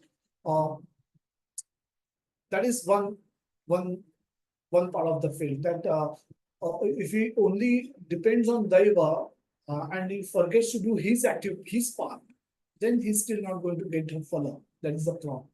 If he do his part, if he on timely, very carefully, he plow the field, sow the seeds. Now he's waiting for rains to come, and no rain comes. No rain comes. The heat wave, like we have right now, and then the seed get burned, and no crop comes, no phala. The both situation there's no phala. First time, uh, he is not done his part, and rain comes, there's no phala. Second situation where he's done his part, but no rain comes and still doesn't get phala. So all the things have to happen together for him to get the crop. So he has to do his part, and Lord has to sanction his part, and with the combination of these two, he will get a follow. A student must study, no matter what he expect to get in the as a result, but uh, once he has done the study to the best of his abilities and written the papers to the best of his ability, whatever he gets in the exam is as per his dialogue. We'll see a couple of examples to discuss this further, understand this further. And these are from Mahabharata and Lord Krishna's pastime. So Vasudev, there was a Vasudev and Devaki marriage took place, and Kamsa was personally driving chariot of his sister after the marriage. And that time, the celestial voice came from the sky that you are such a fool, O Kamsa, because you are driving chariot of a lady whose eighth child is going to be the cause of your death, who is going to kill you. And hearing this Akashvani, Kamsa became enraged. And then he said, this Devaki's eighth child is going to kill me. He will become the reason for my death. So I will kill Devaki today itself. So that this question of child does not arise. And saying this with rage of anger, he pulls out his sword and he tries to attack Devaki. Kamsa was extremely powerful demon, and Vasudev, despite of his all the Kshatriya qualities, would not have been a match for him. But Vasudev was also a very intelligent, learned man. And he knew that in physical prowess he is lesser than Kamsa. So Kamsa will kill him and he will kill Devaki also. So the idea is to protect. How otherwise he can protect his wife? That's his duty. His duty was to protect his wife from the anger of Kamsa. That's his job as a husband. So he takes the second method. He utilizes the second method and he argues with Kamsa. He gives an argument that how killing of women is, especially on the day of her marriage, is how it is unfortunate, how it is inauspicious, and how Kamsa shouldn't do it. And he says, if child is the only problem, I will hand over all children to you. That is my word. And he had such a spotless character that Kamsa believed in his argument, and he decides not to kill Devaki. Now, here we have an example where endeavor was done. Vasudev, Vasudev didn't say that if it is, he didn't say that ये तो उनके घर का भाई बहन का मांगा है मैं क्यों बीच में पड़ूं. He didn't say that. He also didn't say that if it is destiny of Devaki to get killed at the hand of her brother, who am I supposed to come in between her daiva? If it is her destiny to get killed from her brother, who am I to stop it? So he was not, he didn't get caught up in karma versus daiva debate or argument or confusion. He did what his duty was. His duty as a husband was to try and protect his wife. So his thought process was simply to do his duty at that particular point of time. And to do his duty best, he thought argument is a better weapon than using actual weapon. And he argued with Kamsa and got the result that he wanted. He saved his wife. Another example is of Dronacharya. In the Mahabharata war, after first 10 days, Bhishma Dev was the Senapati. And when Bhishma failed, another new Senapati had to be appointed, and Duryodhan wanted Karna to become Senapati. First 10 days, Karna didn't participate in the war, and because Bhishma didn't allow him to do so. But then Duryodhan went to Karna, and then Karna said, no, Dronacharya is there, who is a senior, and his army skills, martial skills are as good as those of Bhishma Dev. So you should make him the Senapati of our army. He should control our army, not me, because I'm way smaller. And Dronacharya was sure that Duryodhan will go and make Karna the Senapati. So he had that grudge. He was thinking that, oh, now 11th day onwards, I'll have to fight the battle under the guidance, under the leadership of Karna. How unfortunate it is. A Sutaputra, because he considered him to be Sutaputra. But then Duryodhana, at the request of Karna, goes to Dronacharya. And he says, "Oh, Dronacharya, you become the Senapati of our army. You take control of our army." And then Dronacharya becomes very pleased by this offer. He never expected Duryodhana to do something like this. So he says, he becomes, "I'm very happy with you, O Duryodhana. Tell me what you want." And then Duryodhana says that, if you want to give me something, because I made you Senapati, you ensure that Yudhishthir is captured alive. Yudhishthir is captured alive. And then what we will do is, I will request him to play another gambling match with us, which he will lose. And then we will send him for exile once again for another 13 years or ज़्यादा period के लिए भी भेज सकते हैं, so that the war will stop, the peace will return, all these lives, whoever are remaining, they can be saved. And that was Duryodhana's plan for capturing Yudhishthir alive. Now, Dronacharya shook his head in disbelief that तू तो नहीं सुधरेगा. But then he said, "I have given you my word, so I will try my best to capture Yudhishthir alive." And then he fought a, a huge war for next 2 days. Dronacharya did everything in his control to capture Yudhishthir alive, and he said that Arjuna is almost equal, he is equal to me in fighting. So you engage him somewhere else, distract him, take him away, and then I'll be able to capture Yudhishthir alive. And that's what I will do. And then they tried diverting Arjuna's attention somewhere else.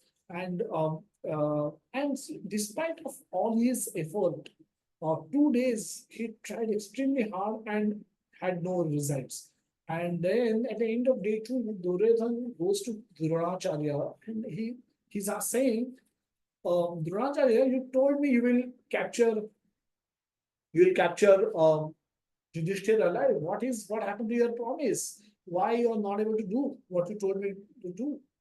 And then to that, Dronacharya says that, you have seen how best I'm trying. I'm trying, and I'm doing everything in my control to try and capture Yudhishthir alive. I did my best. However, at this point of time, it seems that the Daiva, the destiny, is not in our favor. It's not on our side. And I can see that the master of the destiny, master of Daiva, is sitting on the chariot of Arjuna, who is Lord Krishna. So Dronacharya recognized Krishna as the Supreme Personality of Godhead, as someone who is above the law of karma, above the material prakriti, saying that master of that destiny is sitting on the chariot of Arjuna. So how can we turn Daiva towards ourselves? We are helpless. We are helpless, he says. And no matter how hard I will try, if I will not be successful. So here is an example where, despite of all the hard work, the Daiva was not in favor, so follow was not achieved. The result was not achieved. First example, the Vasudev did the effort, did his duty to the best of his ability, and Daiva was in his favor, sanction of the Lord was in his favor, and hence he could achieve the phala, he could achieve the result. Second example of Dronacharya, Daiva was not in his favor, he could not achieve the phala, the desired fruit, despite of all his hard work. Then let's take third example. Third example is that of Yudhishthira, is the Dhritarashtra. Dhritarashtra,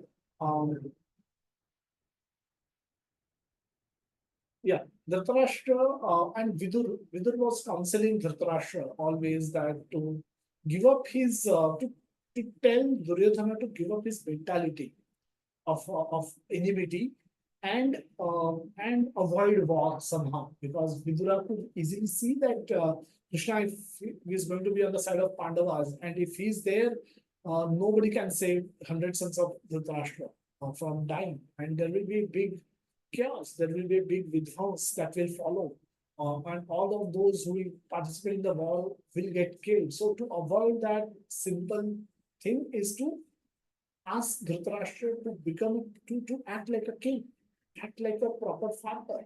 A father has to guide his son. A king has to protect his kingdom. So and protect his praja, all his kingsmen. So Vidura was asking Dhritarashtra to speak with Duryodhana and convince him to avoid, to do everything in his capacity to avoid the fight. And Dhritarashtra was not agreeing even to speak to Duryodhana. He says, after a lot of debate, after a lot of back and forth with Vidura, he says to Vidura that if it is destined that the war will take place and all my 100 sons will die, if you think this is going to happen, if this is what is the destiny is, then who am I to stop that destiny from taking place? Whether I do something or don't do something, if this is what you believe is going to happen, can happen, then I'm such a small soul, I'm such an insignificant soul. Who am I to do anything to stop that? How can I stop that? So if it is to happen, you're saying, then it will happen. So, so that if using this excuse, he refused to act. He refused to take up this topic with Duryodhana and he didn't do his duty either as a king nor as a father, and therefore he incurred the sin. He was not doing your prescribed duty is sinful.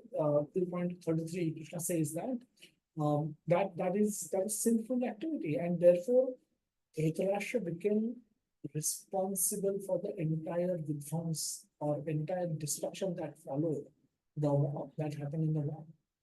So Vidura, in response to his query, says that Vidura replied back saying that I'll just share the screen now.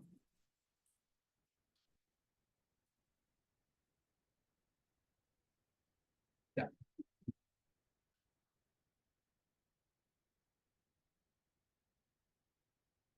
Yeah, Vidura says that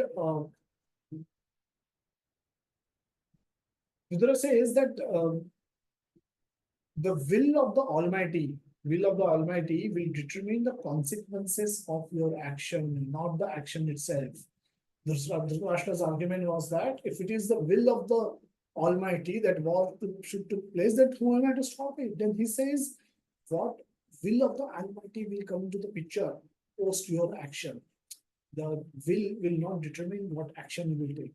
So our actions in our hand, we should ask what is my duty in a particular situation. In every time, place, circumstances, we should be asking ourselves a question that what is my duty? What am I supposed to do? I have various designations, and according to each designation, I have various duties. I have a designation as a devotee of law, and as a devotee of law, I'm supposed to do certain things and not supposed to do certain things. As a father, I'm supposed to do certain act in a particular way, not act in another way. As an Indian, I'm supposed to do certain things, I'm not supposed to do certain things. So as a family man, I'm supposed to, as a husband, I have some duties. So with each designation, there are certain duties, and then there is a hierarchy of duties. Paradharma, duties towards Supreme Lord and devotees are the supreme, are the highest in the priority.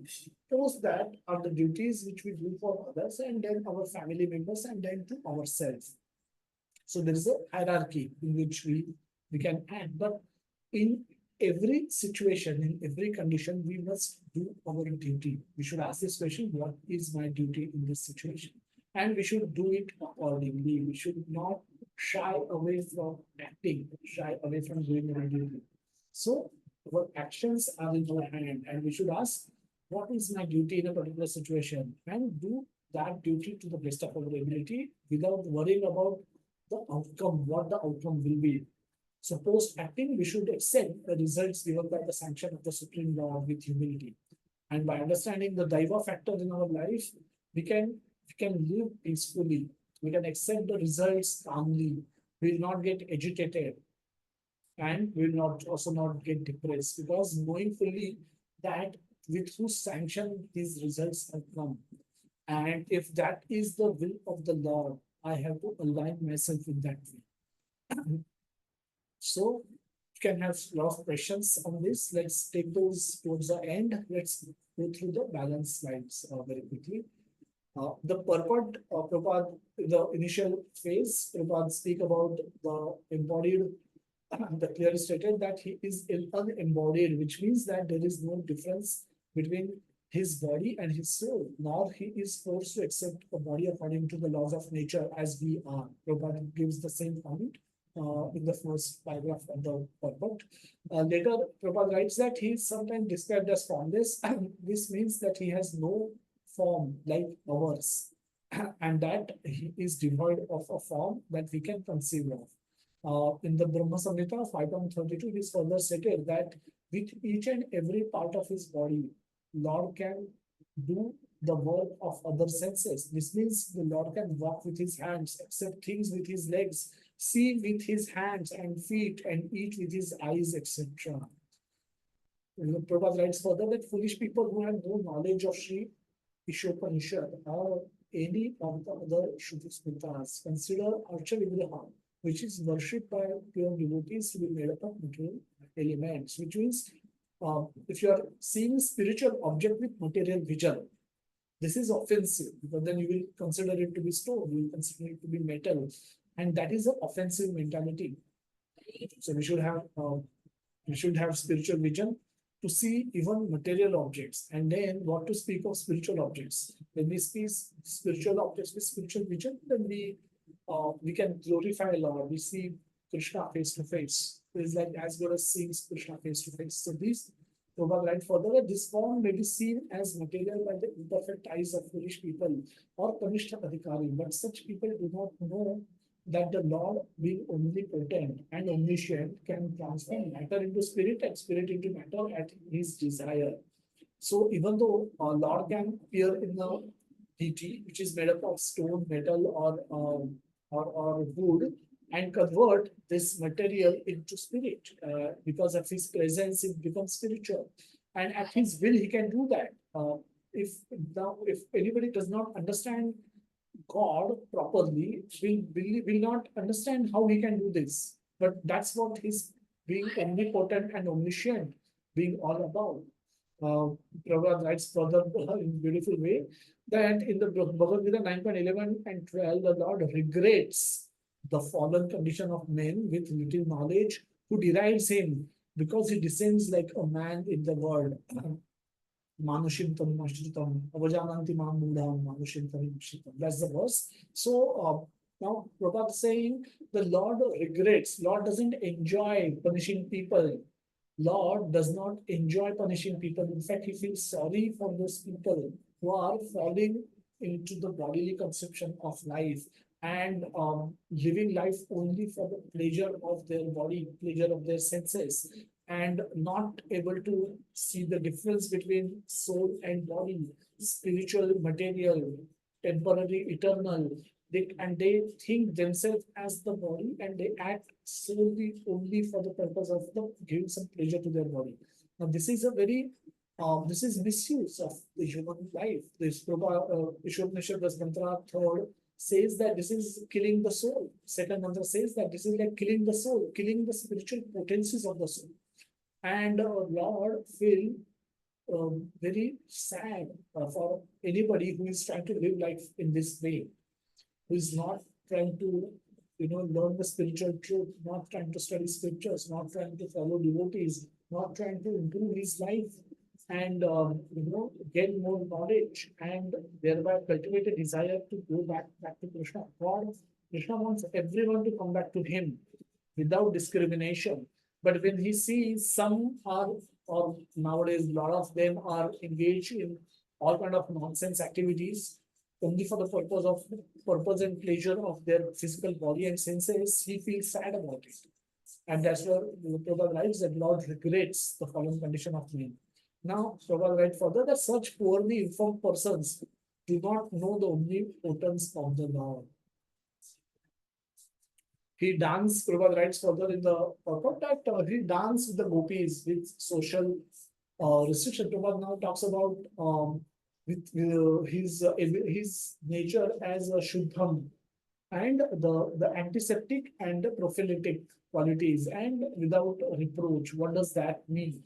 So Prabhupada writes that he danced with the gopis without social restrictions and without reproach. Although the gopis approached him with paramor's feelings of love, the relationship between the gopis and the Lord Krishna was worshipped even by Lord Chaitanya, who was a strict sannyasi and a rigid follower of disciplinary regulations.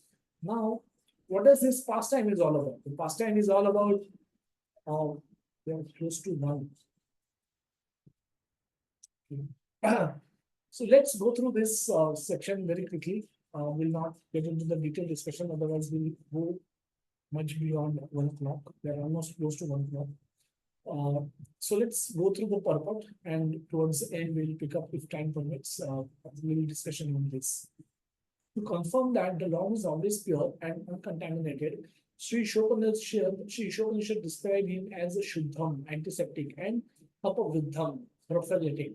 He is antiseptic in the sense that even an impure thing can become purified just by touching him. The word prophylactic refers to the power of his association.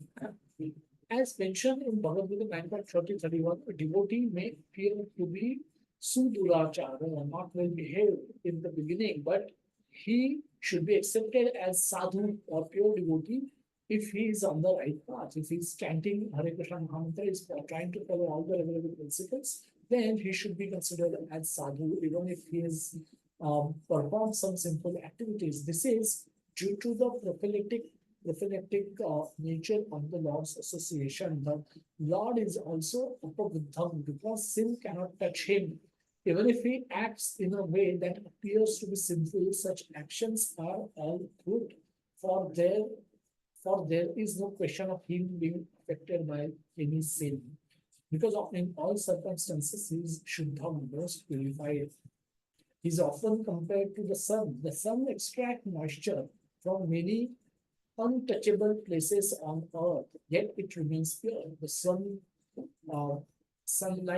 sunshine evaporates water from ocean, a sweet river, Ganga river, and also gutter. Sun can evaporate water from ocean, river, lake, and gutter everywhere.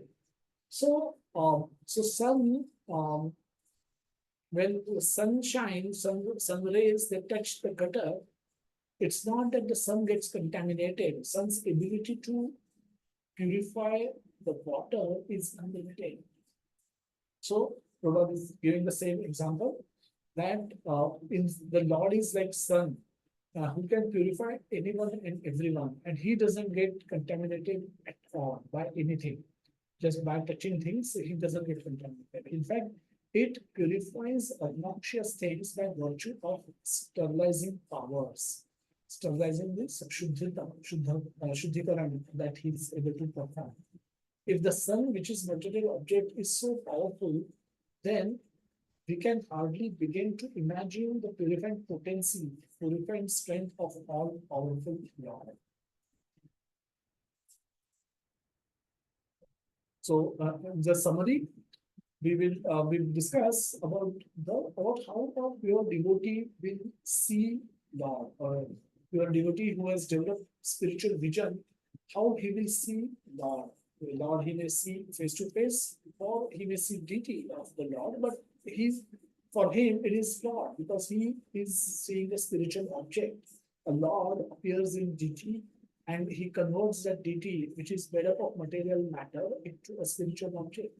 So a person who has developed a spiritual vision, who has ability to see super soul within every living entity's heart, and with this vision, when he see a spiritual object, when he see this, he see living entities, he's seeing Lord in them, he's seeing the presence of Krishna in those living entities. When with this vision, this spiritual vision, he sees matter, he is thinking how best he can utilize this material matter for the service of the Lord, for the pleasure of the Lord. And we saw that we heard the example of flatbed pots. Cement was another example we discussed today. And third is, so seeing with spiritual vision, seeing living entities, other living entities, with spiritual vision, seeing material world. The cement is a material world, cement is a matter, cloth is matter, air conditioner is a matter. We use air conditioner for cooling temples. The car is a material object, but car can be used to carry devotees from temple, for taking devotees to the temple. Then it's a spiritual use of the car. So, so these are with spiritual vision, even material objects can be used for spiritual purpose, and therefore they can be spiritualized. So, with material vision, see living entities as part and parcel of love. See with material vision, see material objects as how best they can be used for serving Lord, for the pleasure of the Lord. And with spiritual vision, see spiritual objects and then describe them in its glory, in its full glory. And that's what we've seen in this verse, that various beautiful qualities and glorification of Lord is mentioned in this particular verse. And we've gone through all of those. Kayam, it is not criticism of the Lord for having no kaya. It is Lord having a spiritual kaya, a spiritual body, which is where which remains with him eternally, which is permanent body. He doesn't have to change body. He doesn't have to acquire a body. His body is beyond the law of nature. His body is beyond, is eternal. It's not temporary like ours. His body is not governed by law of karma, and his body does not degrade with material desires like ours. So his body is spiritual, and he remains like this in his every avatar. So that is his nature. So how we understand God? We are all eager to understand God. Why? Because Janma Karma Chami Divyam Evam Jo Vetti Tattva. If we happen to know God with Tattva, then we will develop such attraction for God that we will not take birth again. Tattva Veham Punarjanma Neti Maneti So Arjuna. That we will be able to go beyond the ocean of repeated birth. We will go back to Krishna. We have ability to go back to Krishna if we understand Krishna, if we know about Krishna. And so to understand God is not possible. Fully understand, complete understanding of God is not possible for all of us, any one of us. But partially we can understand God with His grace. And these are the things that we must know about God. And that will help us get a proper understanding of God, to develop attraction for God, to defend our faith in God, to increase our faith in God. And then with that increased faith, with that firm faith, when we practice devotional service, our purification becomes faster and our progress in Krishna consciousness becomes faster. So what are those characteristics? That we must know, we must keep in mind with anything, whenever we think of God, all these things should pop up in our head. That the God is omniscient, God is omnipotent, and God is omnipresent. That absolute truth is omnipresent, omniscient. He knows everything. Omnipotent, he can do anything. And omnipresent, he is present everywhere. The God has energies. God is not alone. God is always with his energies. Just like sun has energies, sun has sun disk, which is internal, very equally, almost equally potent, very potent. The sun rays, which is marginal, going away from sun, and external, the reflection of sun in the pot of water. So that is external. So similarly, Krishna has internal potency, external potency, and marginal potency. Tatastha Shakti. Antaranga, Bahiranga, and Tatastha. Antaranga Shakti is Yoga Maya. Bahiranga Shakti is Mahamaya, who is controlling the material world. And Antaranga Shakti is living entities, all the souls and demigods who are trying to live life in the material world and trying their best to come back to Krishna in the spiritual world. So Lord is always with his energies, and we are dealing marginal, we are in between internal and external potencies, and often we are attracted towards the material potency, external potency. But with knowledge, with association, with sadhana, we can turn our face towards internal potency and ultimately towards Krishna. And with that, we can go back to Krishna. God exists at three levels. He exists at Brahman. We often use example of halwa being put at home to understand this concept. When halwa is put, the fragrance of suji, rava, getting roasted on ghee filled the entire home. Now, there's no picture of that halwa that fragrance possible. So, because it's everywhere. So, similarly, as Brahman, Krishna is everywhere. Even he is present in every anu, every atom. Krishna is present. As Paramatma, he is present in our heart, and he is present in as a Bhagavan, he is present in his dham, performing various pastimes in the dham with his dear devotees. God is self-satisfied, Atma Ram. He does not have any desire for anything to act, but he acts for giving pleasure to his devotees. He acts to share his happiness with others.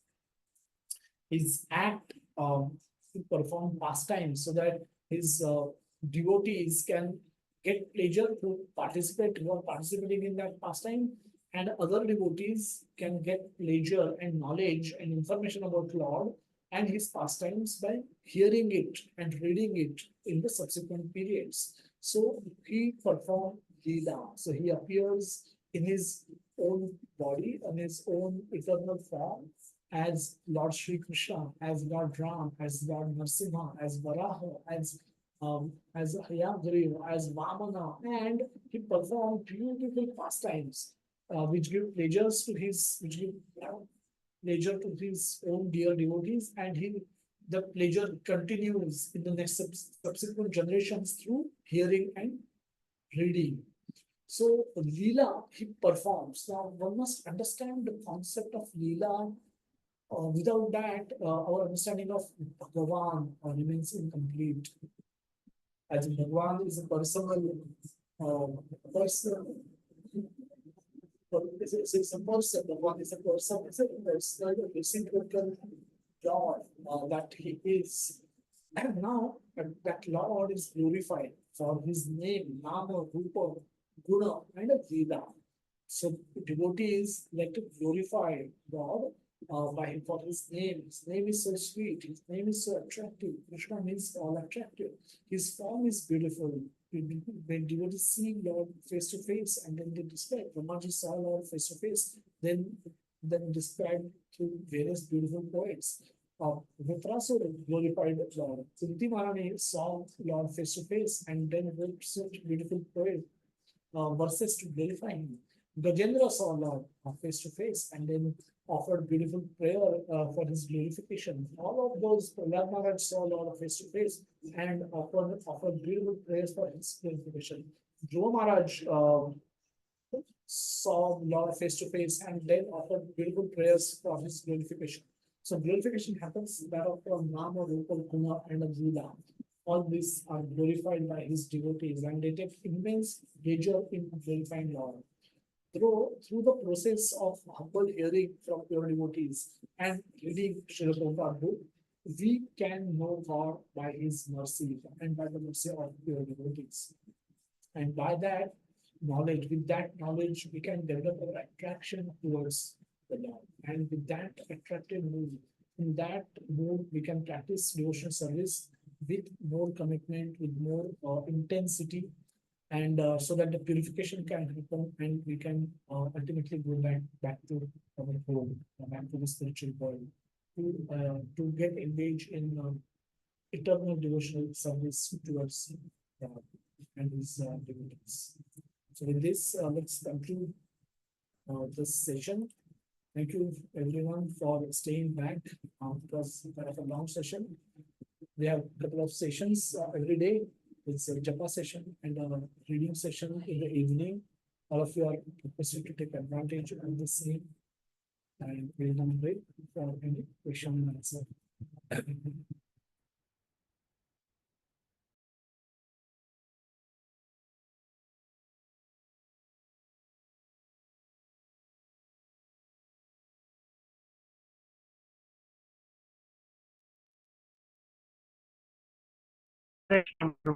Pranam.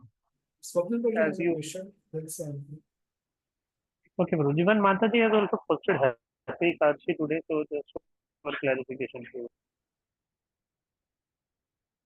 I'm checking the channel. Haven't found any question. Can you read the question there in the chat box? No, Prabhuji, actually, that is not a question. She has just wished a happy Ekadashi. So, just for clarification, that Ekadashi is tomorrow. Not Ekadashi today. is tomorrow. Yes, Prabhuji. No, Swapnil Bhai, yes. You have a question.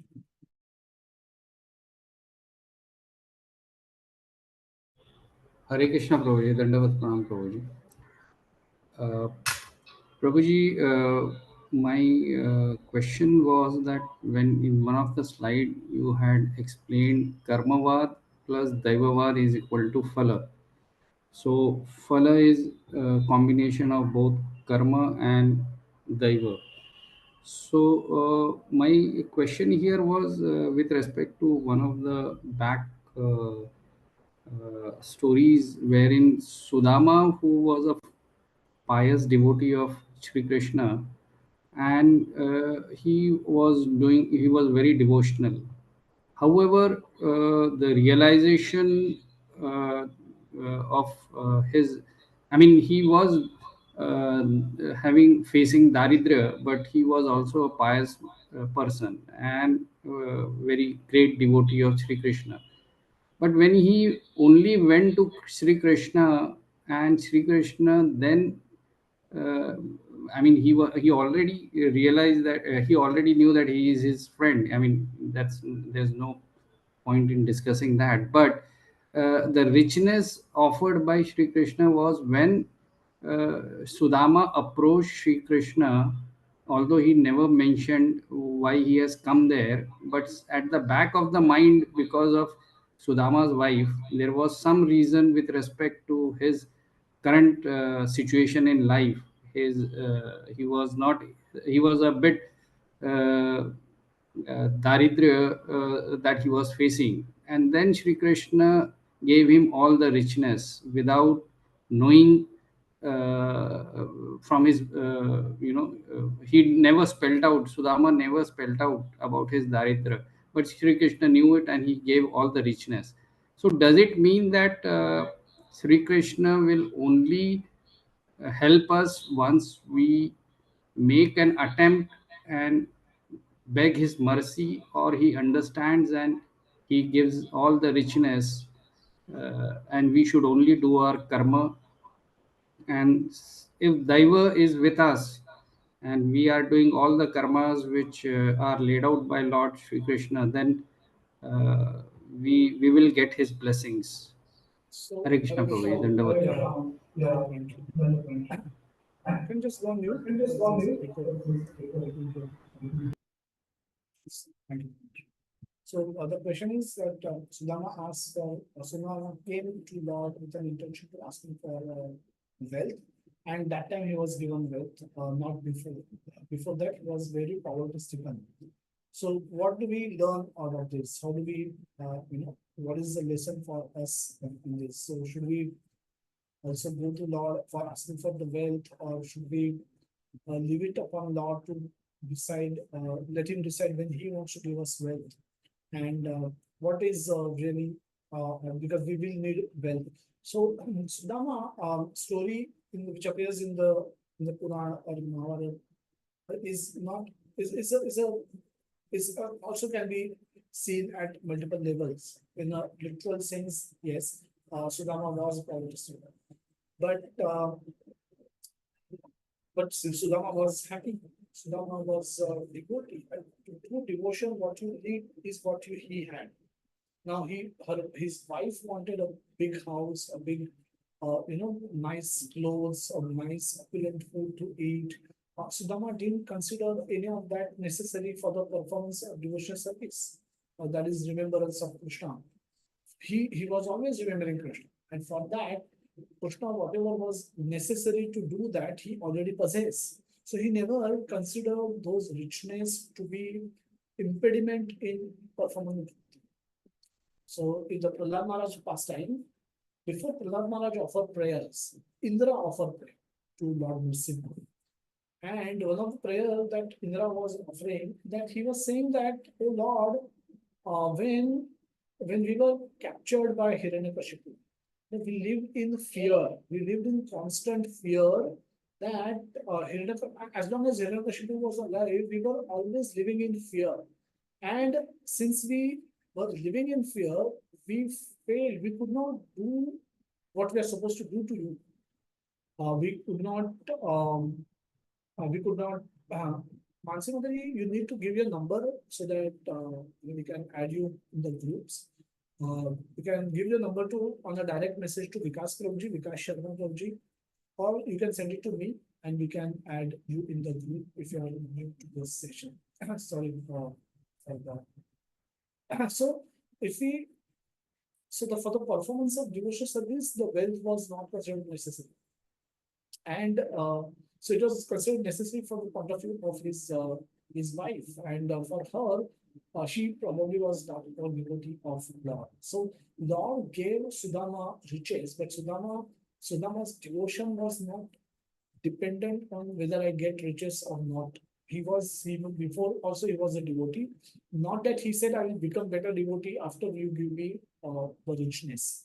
Versus we were comparing that with the example of Indra, that Indra said to Lord Nrsimha that, oh Lord, because we were so fearful, we could not do our duty towards you. We could not perform sacrifices. We could not do our devotional service towards you.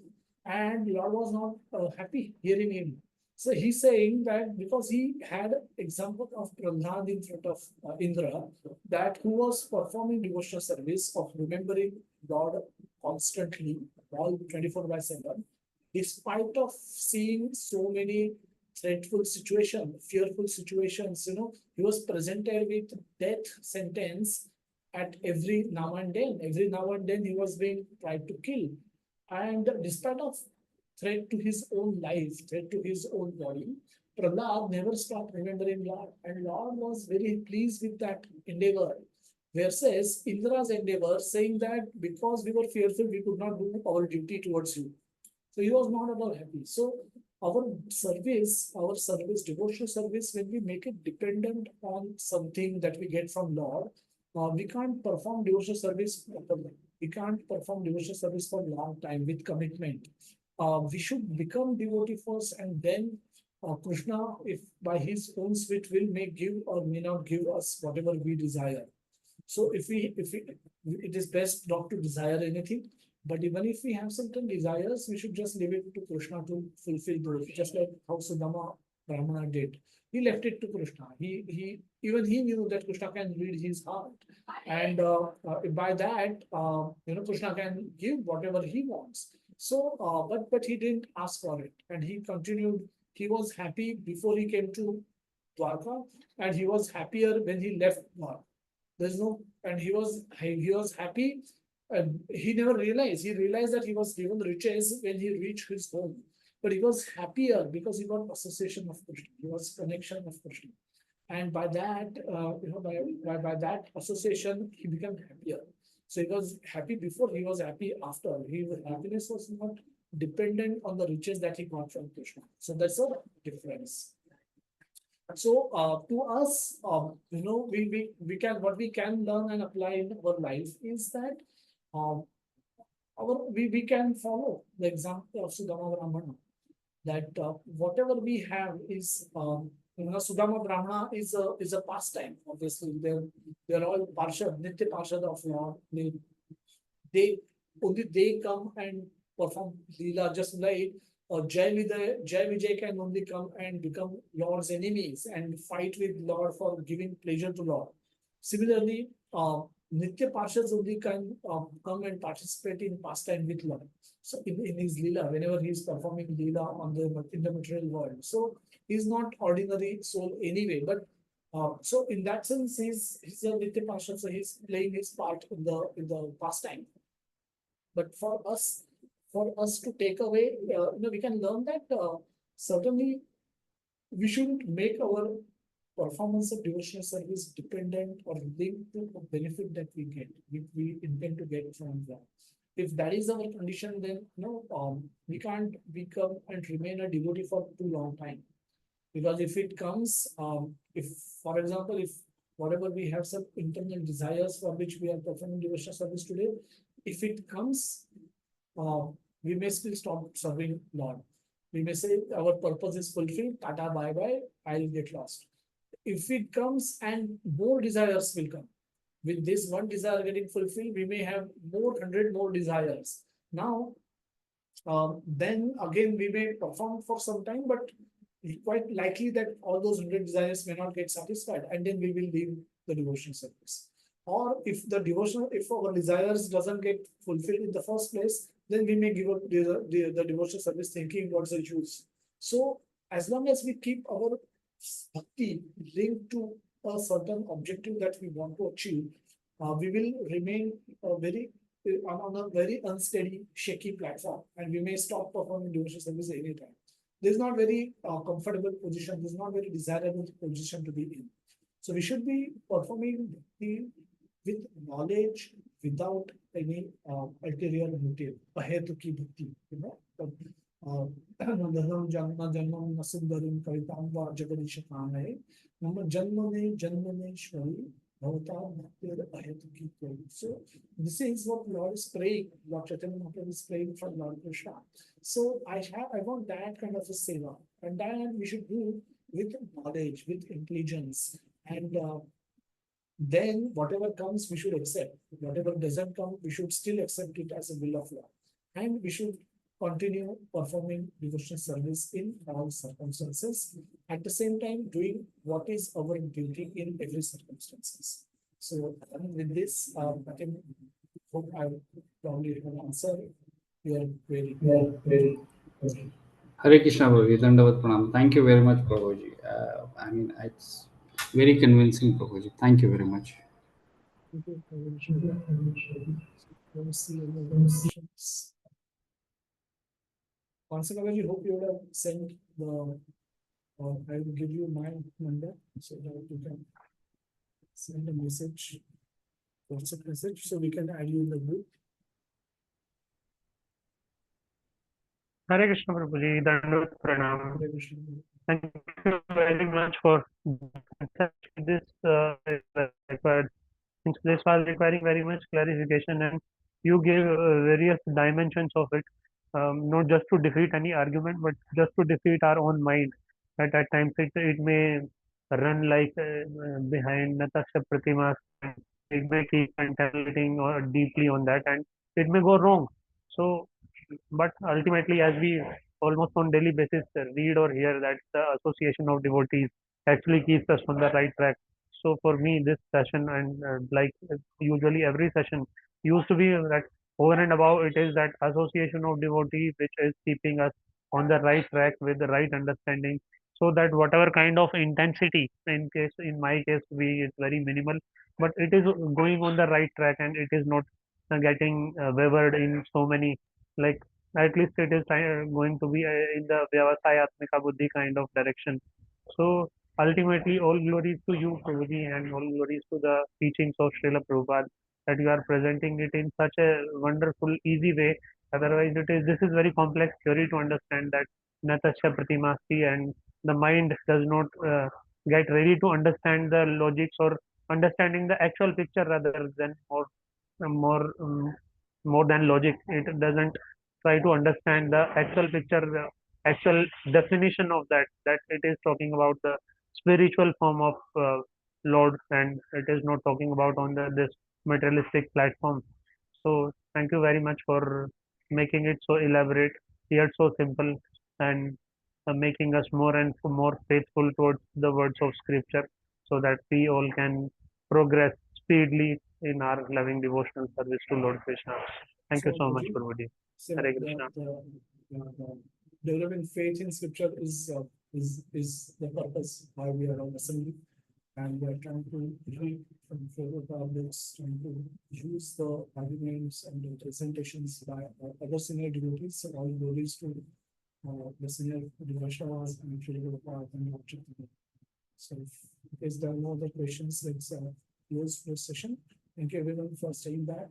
It's late and doing well here. And have a very happy Krishna conscious week ahead. Do japa every day, do reading every day, post your updates. We are very happy to see your updates coming every day. And many devotees are posting their updates of daily reading and daily japa as well. So please continue in the devotional service with the same enthusiasm. And we will meet next Sunday to discuss another beautiful topic from social mission. So, Jagannath Bhagavad Gita making channel, Srila Prabhupada to join to guide all of them and Hare Krishna, Hare Krishna. Thank you so much. Hare Krishna, Prabhuji. Dandavat Pranam. Hare Thank Krishna. you very